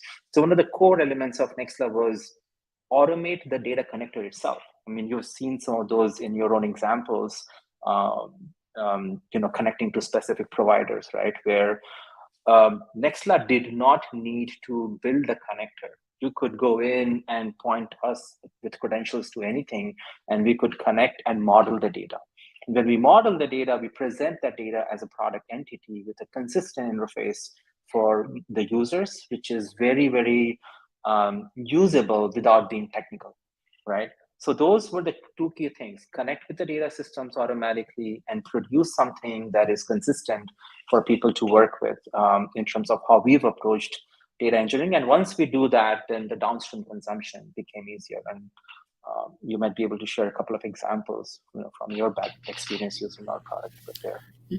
Absolutely. So as we were going through this pandemic, we made many pivots, and fulfillment was a specific part of the pivot that we made, that as customers shopping behavior changed, the endpoints of how the customer got the merchandise changed significantly. And we were bringing in many partners. Uber Eats was one of those partners. Instacart was another.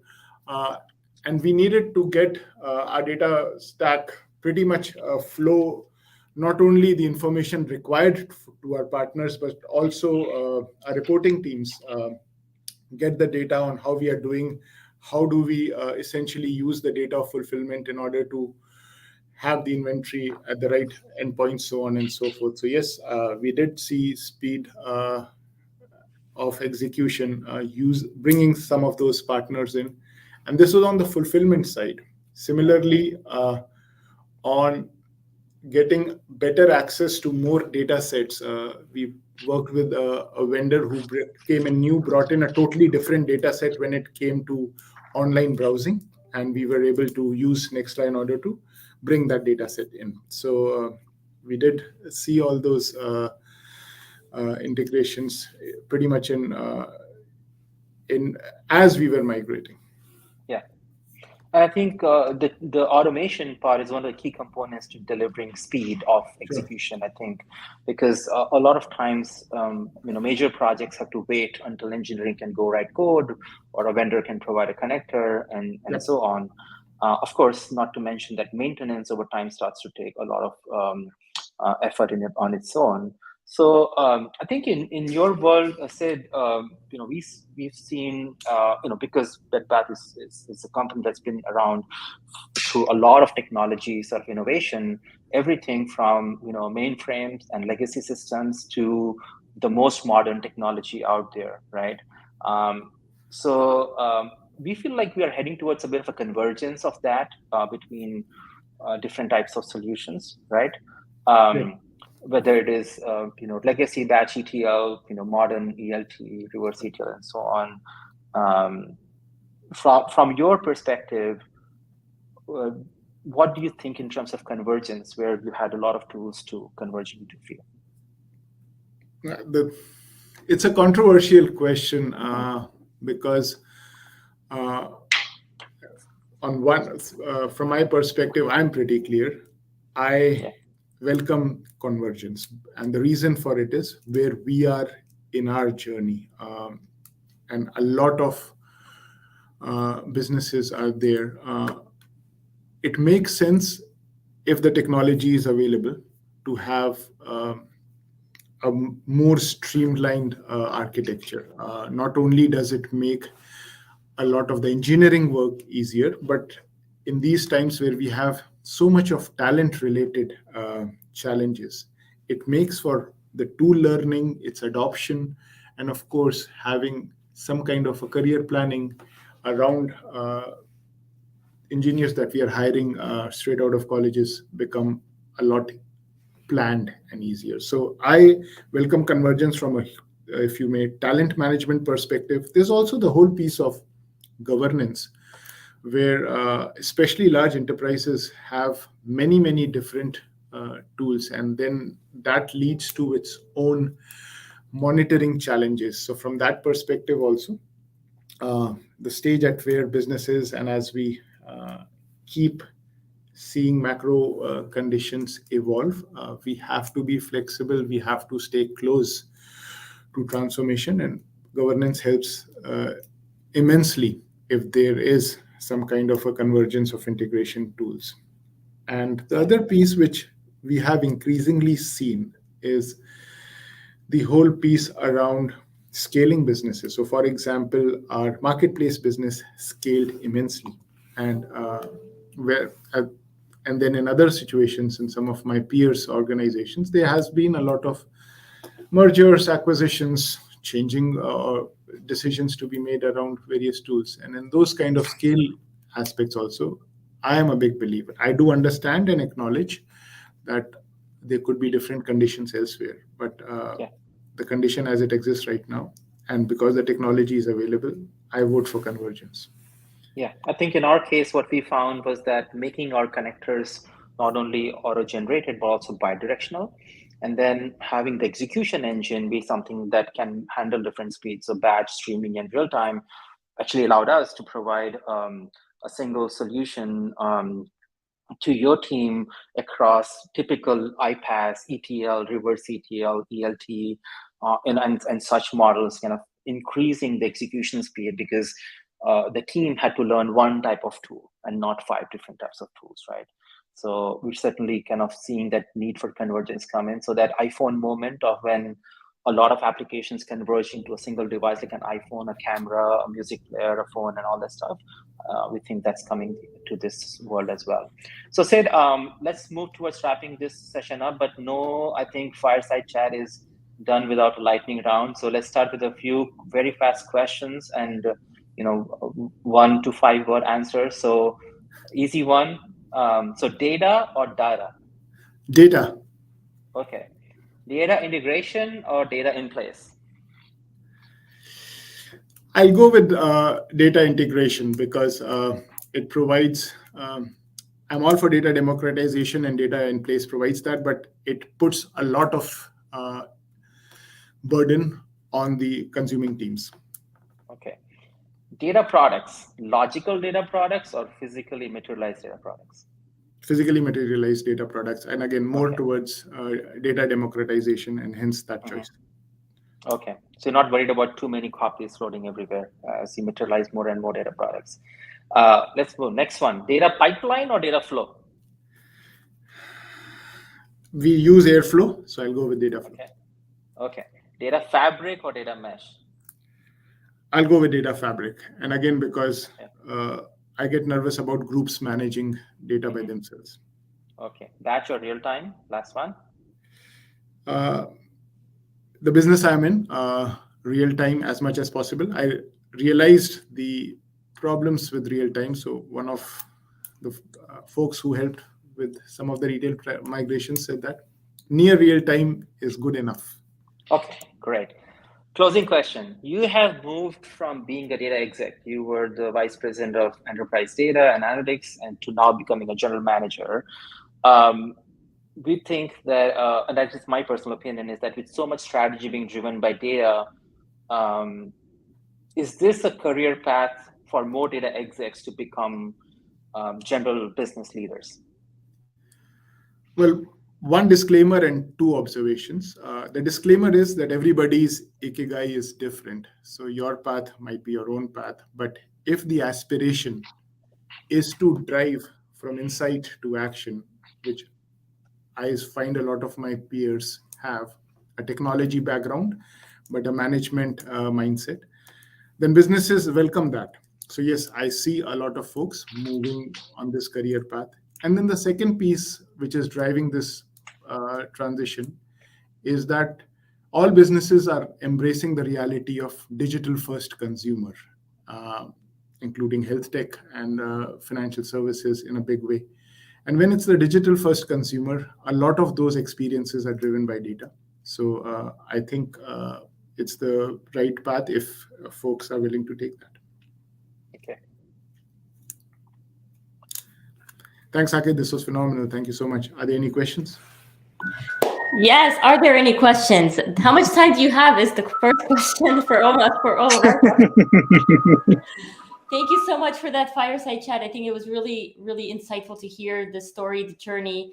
We definitely have lots of questions from the audience. Ravit, I'll let you kick this one off. Yeah, 100%. The first question that we have was from Mike Nash. Let's take this one. Great talk, Saket and Sid. Recent stats are showing that there is a slight rise in on-prem solutions for speed and security. How do you see future trends for this versus cloud?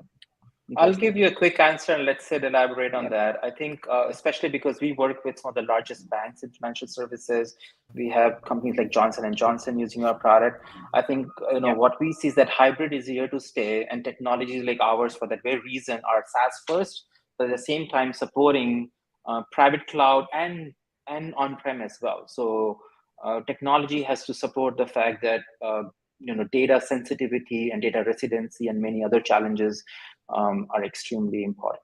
Go ahead, Sid. No, I would agree. I think the last chapters on this haven't been written, and hybrid nature is what we are seeing increasingly. All right. I think there's a great question here from Ricardo. We'll take his question is, how do you improve and actually make the process as short as possible?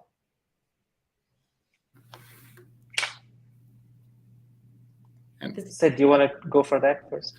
Sure. I think from the process perspective, what we did was we had very well-defined domains that we moved to the cloud, and we pretty much did end-to-end, from data engineering work to reporting work to some of the data modeling work. So it's the classic agile methodology of planning your sprints, and I guess Saket can speak a lot to the data product management coming there. That helped us move small, if you may, but self-contained data sets pretty fast.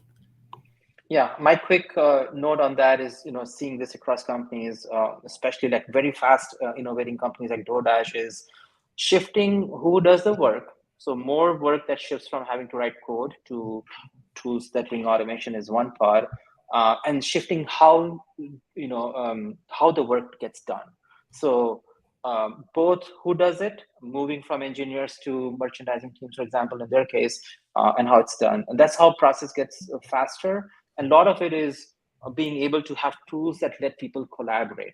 Every time you have to say, I need this, someone has to build that, then you get it back and say, no, I need something different. That back and forth is the number one inefficiency in process.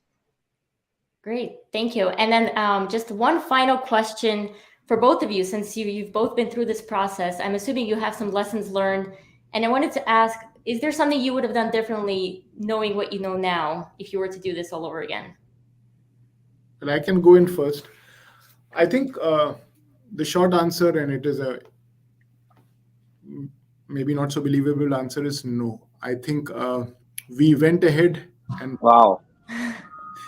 put a very strong process in place. A lot of business challenges and technology challenges and pivots happened. And yet we were able to sunset a lot of technologies, Hadoop, Netezza, and others. And we were able to bring in a lot of new platforms that I spoke about. So I think it was a good job done. And my answer is, I think it went off well. Wow. Saket, anything you want to add there? Yeah, I think from the Nextler perspective, I would say that my answer is very similar. The product plan that we started with, 5-6 years ago hasn't changed much. We went with the approach of automating data engineering. It was a harder problem to solve. It took us, a little bit of time to build the right solution. But look at the adoption with the high quality enterprises that are using us. The second thing that I would say is that we went for multi-velocity data and this hybrid on-prem, like supporting a complex set of technologies. So went enterprise first. We said, look, if we solve problems for small companies, they will never be enterprise grade to the extent that very large companies need. So we went enterprise first, but we made an easy to use product. So now we are coming down and bringing it to everybody in the market. So we're scaling very rapidly with that. I would say the only thing that I would have changed is sharing more about and earlier and sooner about what we have been doing and how we've been building it. So we are out here telling people that there is a better way to work with data. And there is the one answer in technology that's always true is it depends. When people say, hey, should I do this to solve the problem? Or should everybody just use this or that or modern data stack or cloud or on-prem or warehouse or whatever? The answer always is it depends. Let's understand what problem you're solving and then choose the right solution. So I would say that is certainly the case even here. Yes, I agree. I think every time I ask a question from anyone, they always say, oh, it depends. It always depends on the situation, the market, the software you already have and all of that. Well, Sid and Saket, I want to really thank you so much for the time that you took today for the fireside chat. Thank you so much for speaking at the Modern Data Fest. We really appreciate it.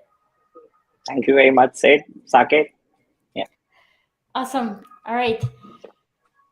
So Ravit and I have quite a few fun things coming up for the audience. So make sure you stay tuned.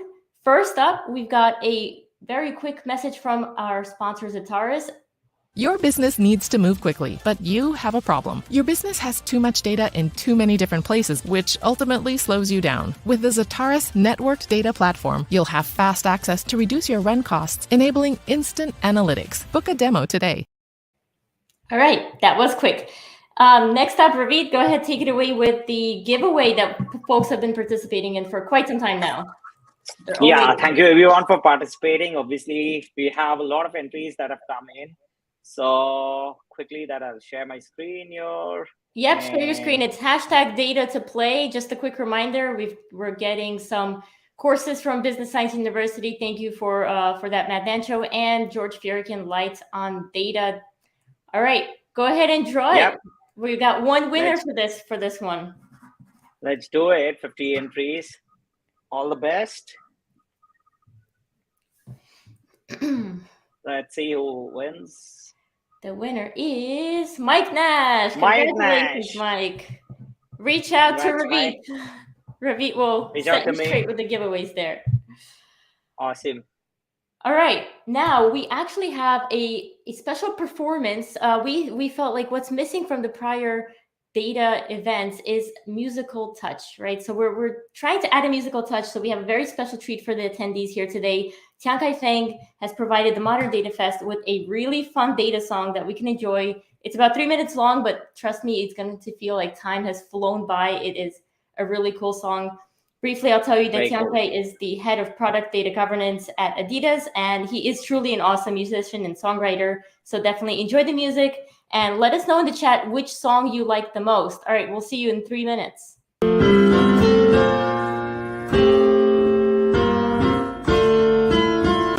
525,600 errors, 525,000 lines to review, 525,600 fixes. What does it take to make this code work? Master data management. We work in master data management. There's a million rows we need to add. Just you wait, just you wait. It's time to try defining quality before we fix. Define what's quality. There's no need to complain. On my own with no real business context, no one knows the meaning of the numbers. I can just guess, but that will likely be wrong.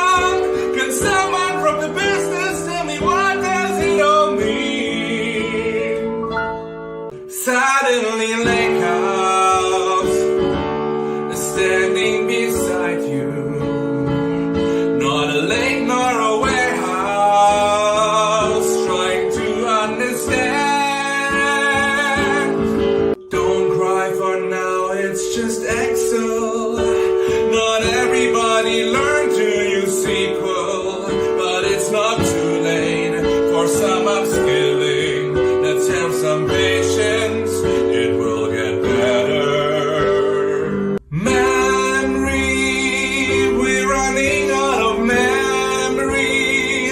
Need to delete some tables so we can have some space. Somewhere, somehow, I lost the documentation. Wrote down a whole explanation. What a shame. Somewhere there is a dashboard to be found with all the KPIs that you're wondering about. Do you know what people need? Basic data literacy. It is the only way to achieve data democracy. Learning data is not hard. Everybody can just start. Data people are real nice, not sure, just ask.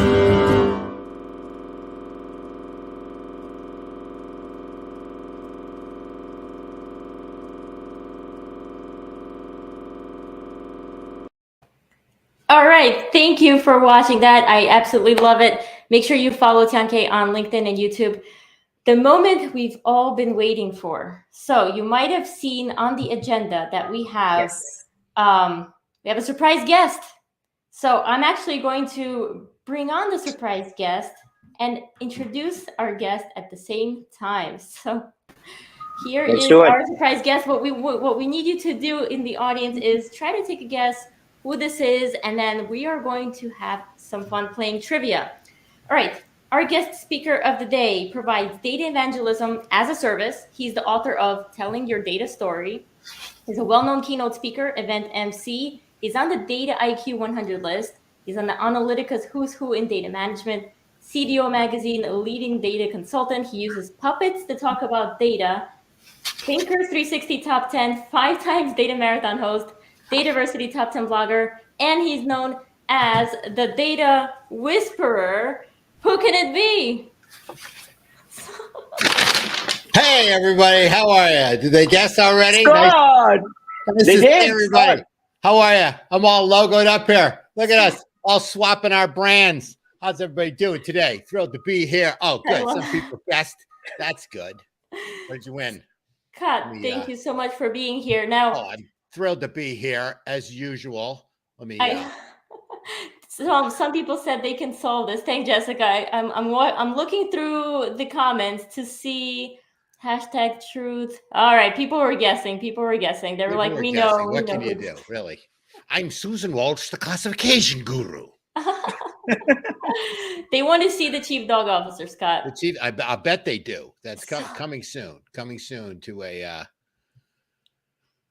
stream near you. But today is all about the modern DataFest, and it's all about these exciting trivia questions that you've loaded me up with that I have to present on dual monitors. So we'll let you set that up, and while you do that, we'll briefly tell the audience what's going to happen. So we have 10 trivia questions that Scott's going to ask.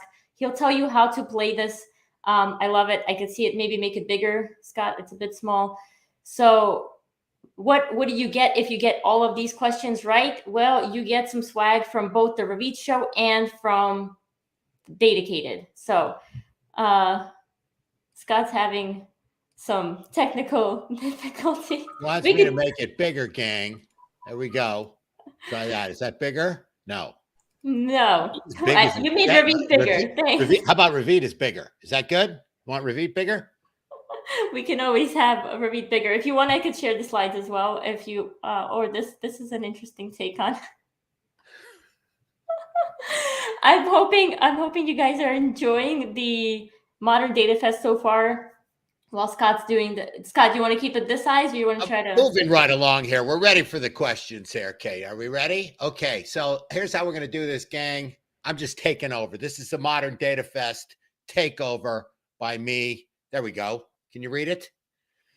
So you're gonna answer these questions in the chat. You gotta write the full answer. In this case, you want to write the first name. We're gonna use all kinds of sophisticated munging and wrangling tools to derive and extract the correct answers out of your stream as we ask these 10 questions. And then later on, you will be told whether you won or not. The first question is, who spoke about what you need to know to pivot to MLOps? MLOps. Who spoke about what you need to know to pivot to MLOps? What's your answer? Let's see them coming in here. You can write the letter. If you write the number in the letter, we might be able to extract your answer. Or if you just write the first name of whoever it is. Some people say, Miko, how much time you want me to spend there, boss? I'm getting text messages.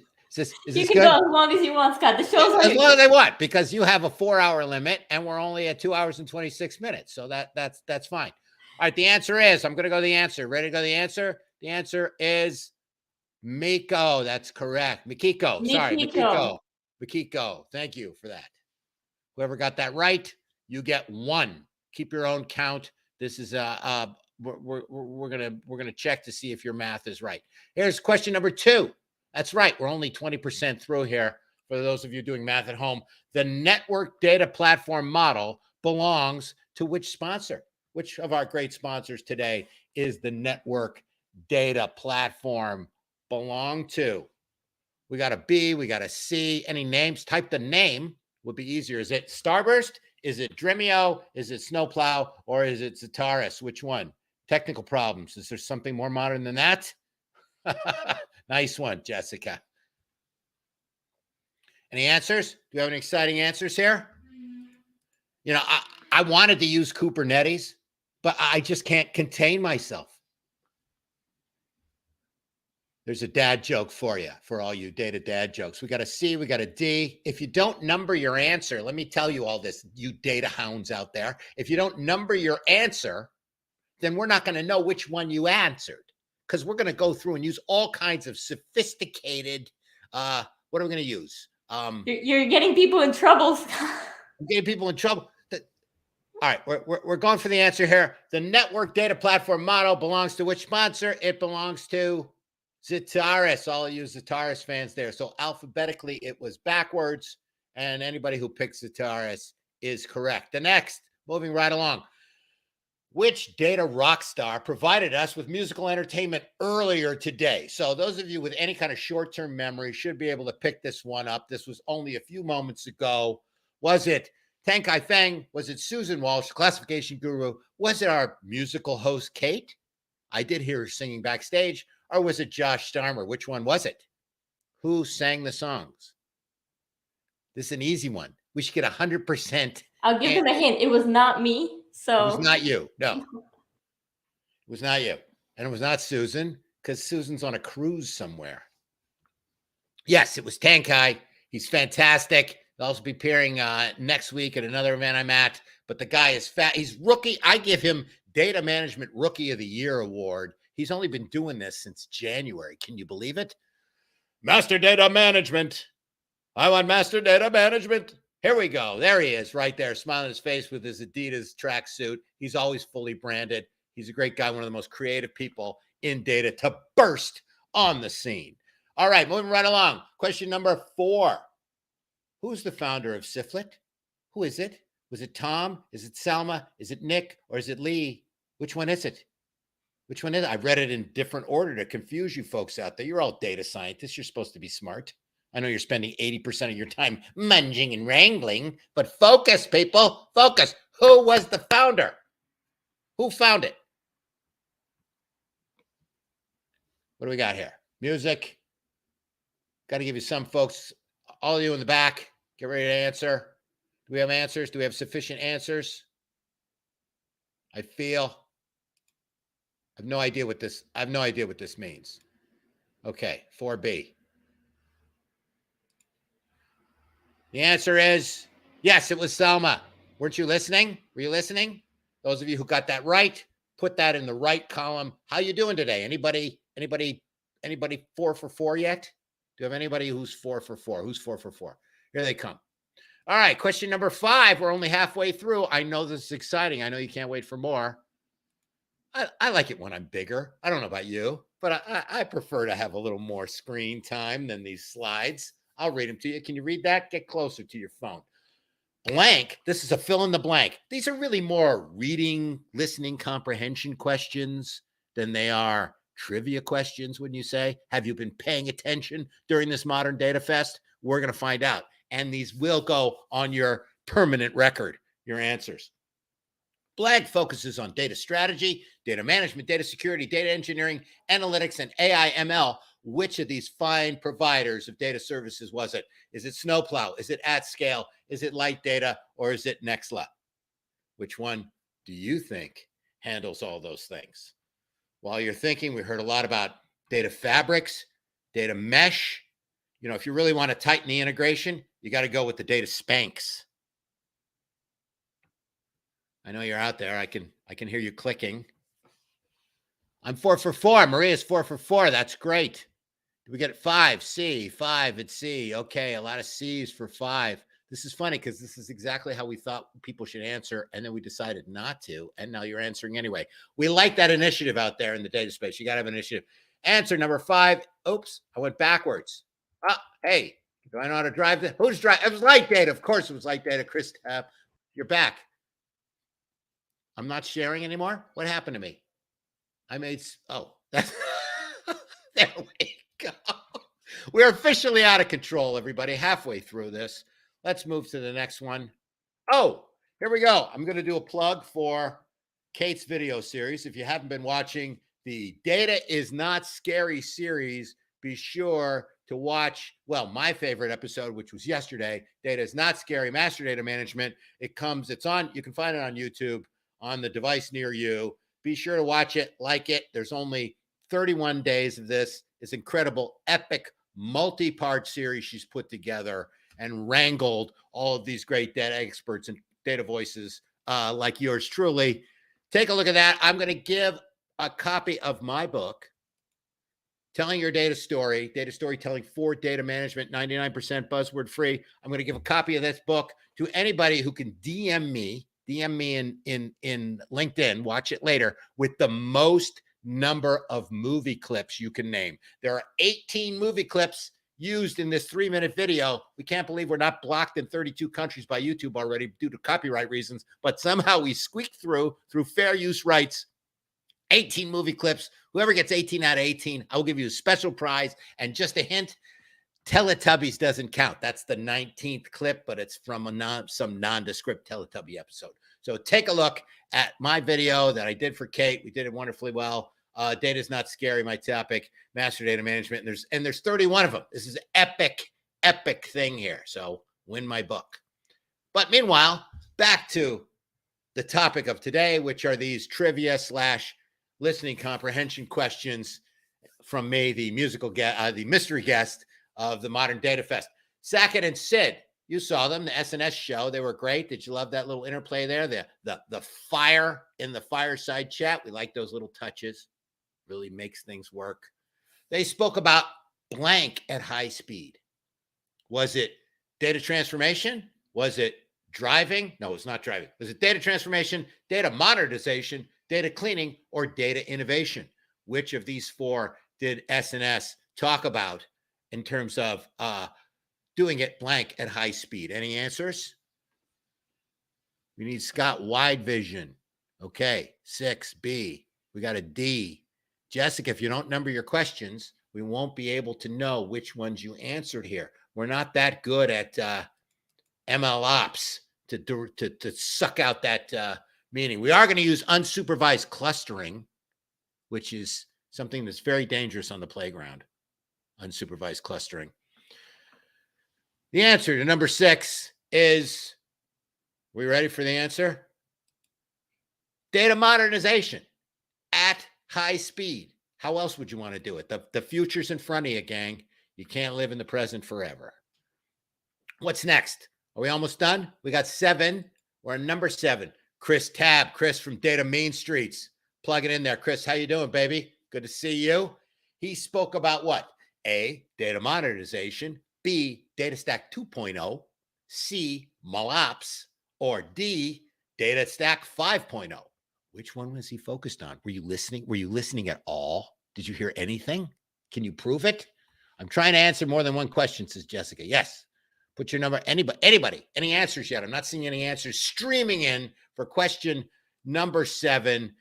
Stack is whack. That's for sure when it comes to data stack. He was talking about using reverse ETL. I used reverse ETL with auto AI, and now my data is running backwards in circles. It's a mess. And for those of you in the Southern Hemisphere, it runs counterclockwise. I can't stop it. So watch that reverse ETL. Do we have any answers?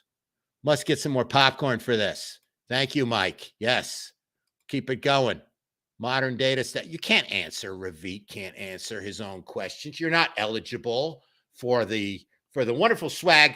Let's talk about some of the swag you might win. Obviously, I'm all logoed up like a NASCAR here. You might win one of these dandy Ravit hats. You might win one of these wonderful DataCated t-shirts. You might win one of these souvenir DataCated elephants. Or coming up next, this is so exciting, some of that Ravit cookware coming out. It's going to be great. I'm not sure how on brand this is, but it certainly has this non-stick blue diamond coating, and the eggs just slide right off. So sign up now. But wait, there's more. If you sign up for the Ravit cookware. All right, what are we back to? 7? There we go. Thanks for running this because I've run out of hands. Number 7 is Modern Data Stack 2.0. My advice, by the way, Chris, just keep going with the Modern Data Stack. I think the X.0 works. Just keep that going. We don't want to. The last thing we need in this business is more terminology. Okay, so we're probably at Modern Data Stack overflow, but that's a different story. Okay, number 8. Number 8. This is a big 8. Which of these sponsors, our wonderful sponsors, thank you again to all our sponsors for participating today in the Modern Data Fest. Which of these sponsors provide a single point of access for all your data? I'm going to read these backwards just to confuse you. See if you fancy data scientists are keeping attention here, following attention. Was it Seller Data? Was it Siflet? Was it Starburst? Or was it Nexla? A, B, C, D, D, C, A, B. Write your answer any way you want to. Do whatever you want. We don't care. We lost control of this whole show like at question 4. So it really doesn't matter. Which one is it? Who is it? A. Hamilton. That's an answer. Is that an answer? That's a correct answer to a different question, not this one. Any other answers here? If you're trying to message me in the private chat, I'm not looking. I got to stay focused. I got to stay in the moment.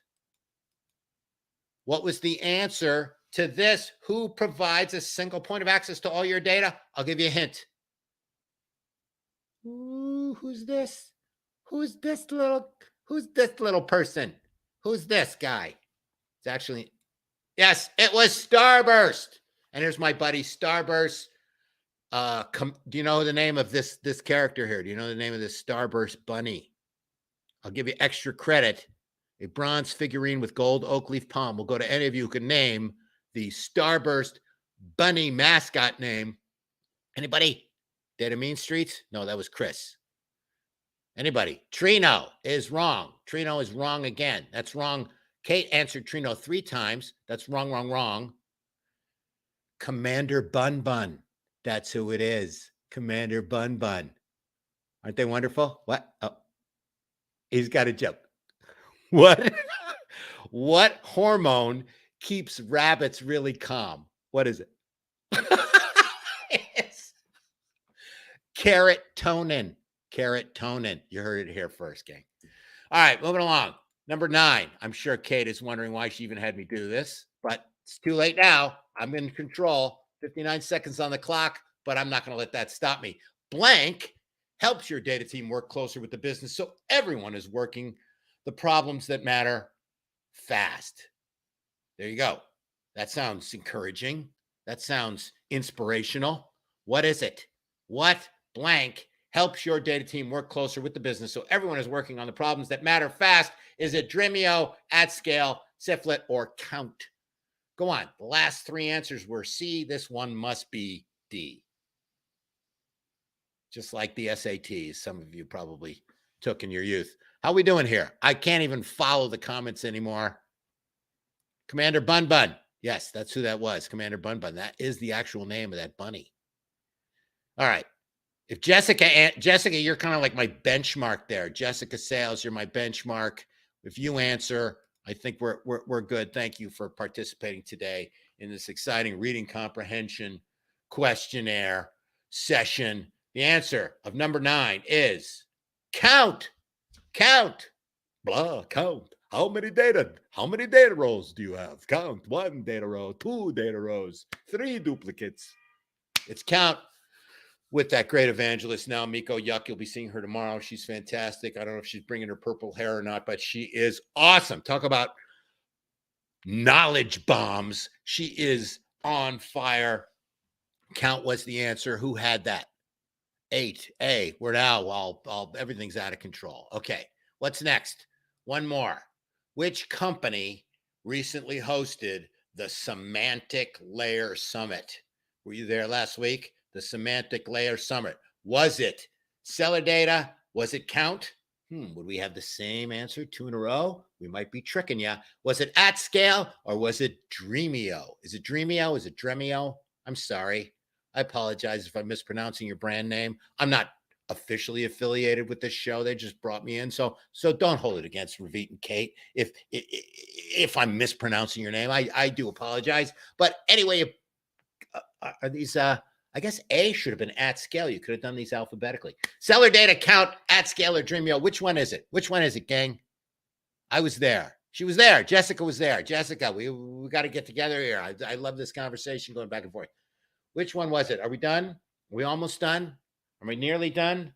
Don't forget, order now for the great Ravit, the Ravit Show cookware, this fancy spatula, as well as this frying pan. Cook up your data meal with this wonderful Ravit cookware, 27-piece set. Yours now for 4 easy payments of $99.95. Shipping and handling, plus shipping and handling.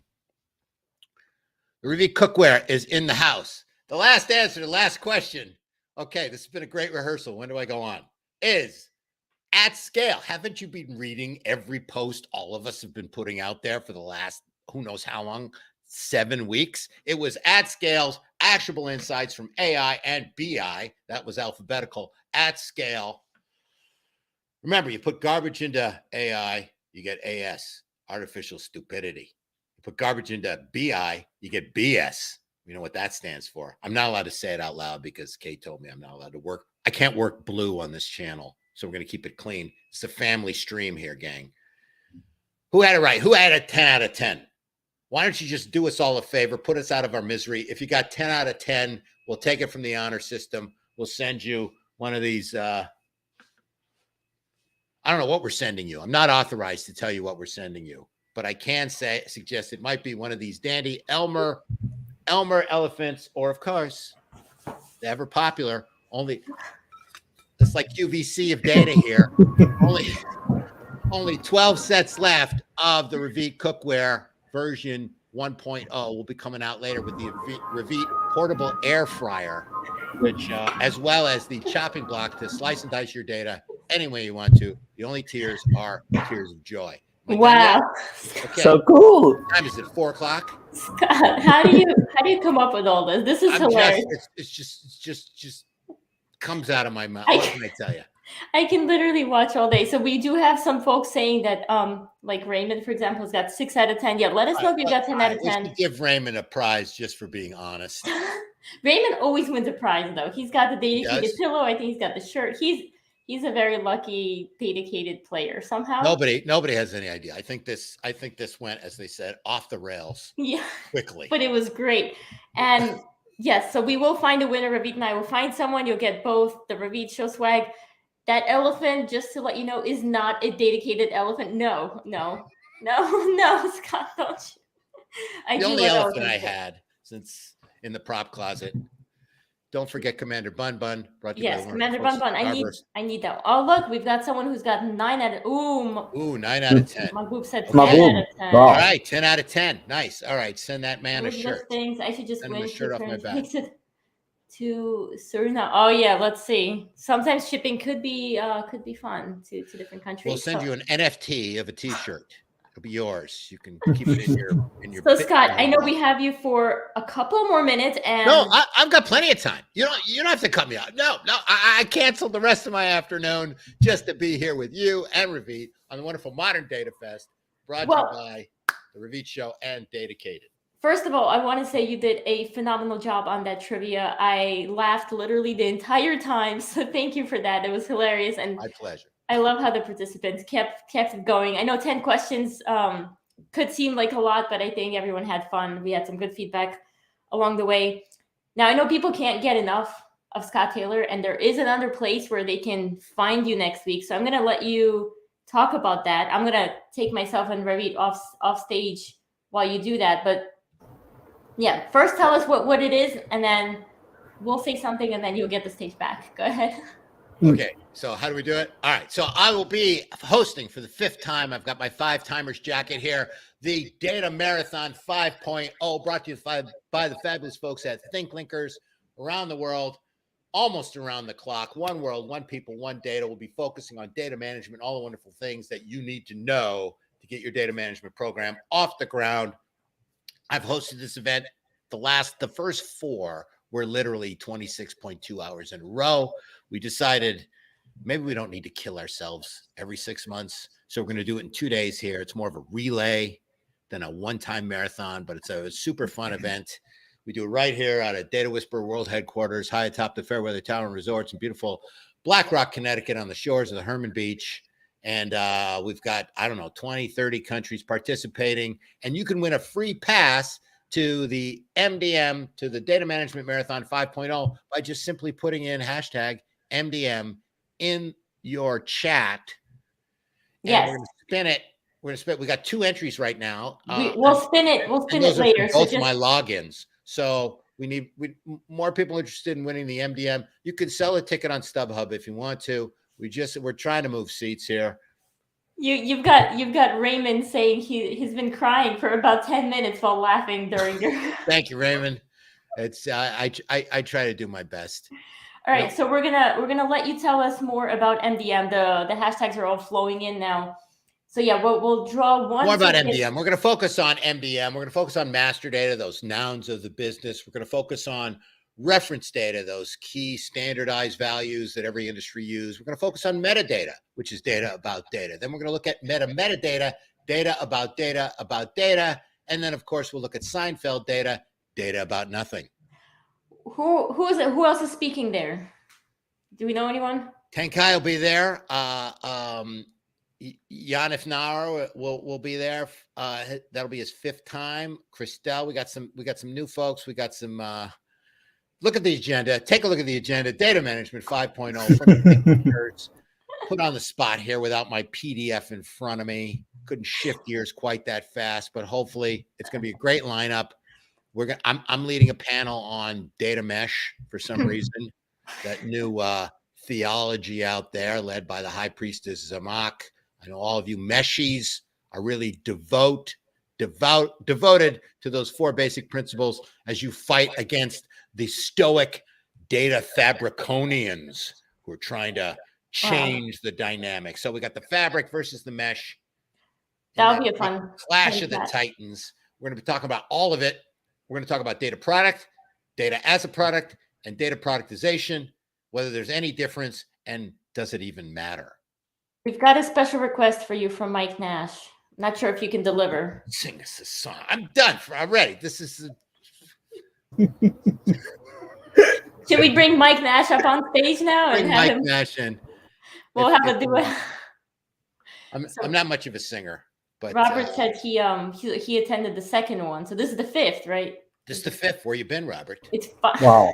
It's 5.0. Take Modern Data Stack is falling behind the Master Data Marathon because we're at 2.0 with the Modern Data Stack, and now we've got Master Data Management is already at 5.0. It's way advanced. I got Windows 13 and I just upgraded to my iPhone to iOS 16. But hey, who's counting? Doesn't matter anymore. We are. That's what we do. We're count is counting. All right, Ravit, you ready for the giveaway? Did we get more than 2 entries? That's so embarrassing. Okay. We got 17. All right, good. All right, give it a spin. People are tired, Scott. It's been a long day. This is not as long as your day. Yeah, that's what I'm saying. We've been up since 5 a.m. All right, good luck. Yeah. Can I read them? And who is it? It's going to be Scott Taylor. I'm going to be there already. Raymond. It's going to be Raymond. Raymond with MS. MS. Okay. MS. Please send me a note, and I'll connect you to the thinkers. And I'll just send me a note on LinkedIn. Let me know who you are. It'll be almost impossible for me to find you from here. So, congratulations. We'll follow up and get you access. You'll also win a set of the NFT version of the fabulous Ravit cookware. Not available in any store, but we do have a 20% off coupon good at Bed Bath & Beyond, but who doesn't? Well, we heard from Bed Bath & Beyond earlier. I'm going to have to ask him to confirm if this is a fact. Hence the callback. Hey, exactly. I'm trying to be topical here. All right. Well, Scott, I want to just say thank you so much. You bring it every time. My pleasure. It's wonderful working with the both of you. Thank you. And hopefully we'll see more of you on all the shows. We need more of Scott. MDM. All yes, right. Definitely tune into MDM. Thank you. Love you both. This was fun. Thanks, Scott. Bye. All right. I don't know. We can't compete with that high energy, Ravit, especially now we're wrapping up. But just want to say, first of all, thank you to my co-host, Ravit. This was awesome. This is not our first show together. It's our first conference together, though. And I got to say, it's been a lot less stressful than doing this on my own. So thank you for being here. Always. Thank you for the speakers who spoke throughout the day, our sponsors, obviously. And I'll let you talk a bit about what's to be expected tomorrow. Yeah, we have a good lineup tomorrow. I can't go through each of the speakers, but we'll be sharing the lineup out there. But we have companies like AtScale, Starburst, Dremio, someone from Walmart, Silla Data, Sifle, Count joining us tomorrow. So the day starts at 11 a.m. Come energized. We'll be starting with the same energy, with same giveaways, a lot more. And thanks for joining us. It was amazing and looking forward to tomorrow. Yes, absolutely. And another thank you for Tian K for letting us play that song. I think everyone enjoyed it. Yeah. So that was awesome. I can't wait. I wish we were starting tomorrow's session already because I still have that excitement. But excitement, right? Yeah. I will see everybody tomorrow. We'll send out the links bright and early to make sure everyone has what they need to join. If you haven't signed up yet, just go to moderndatafest.com, get your sign-in in. So this way we'll share all the recordings. We're going to cut up all the sessions into a playlist, make it super easy for those who couldn't tune in live to watch the recordings. All right. Thank you. Thank you for the audience. You've been awesome, super engaged. Have a great rest of your day. We will see you tomorrow. Thank you, everyone. Bye.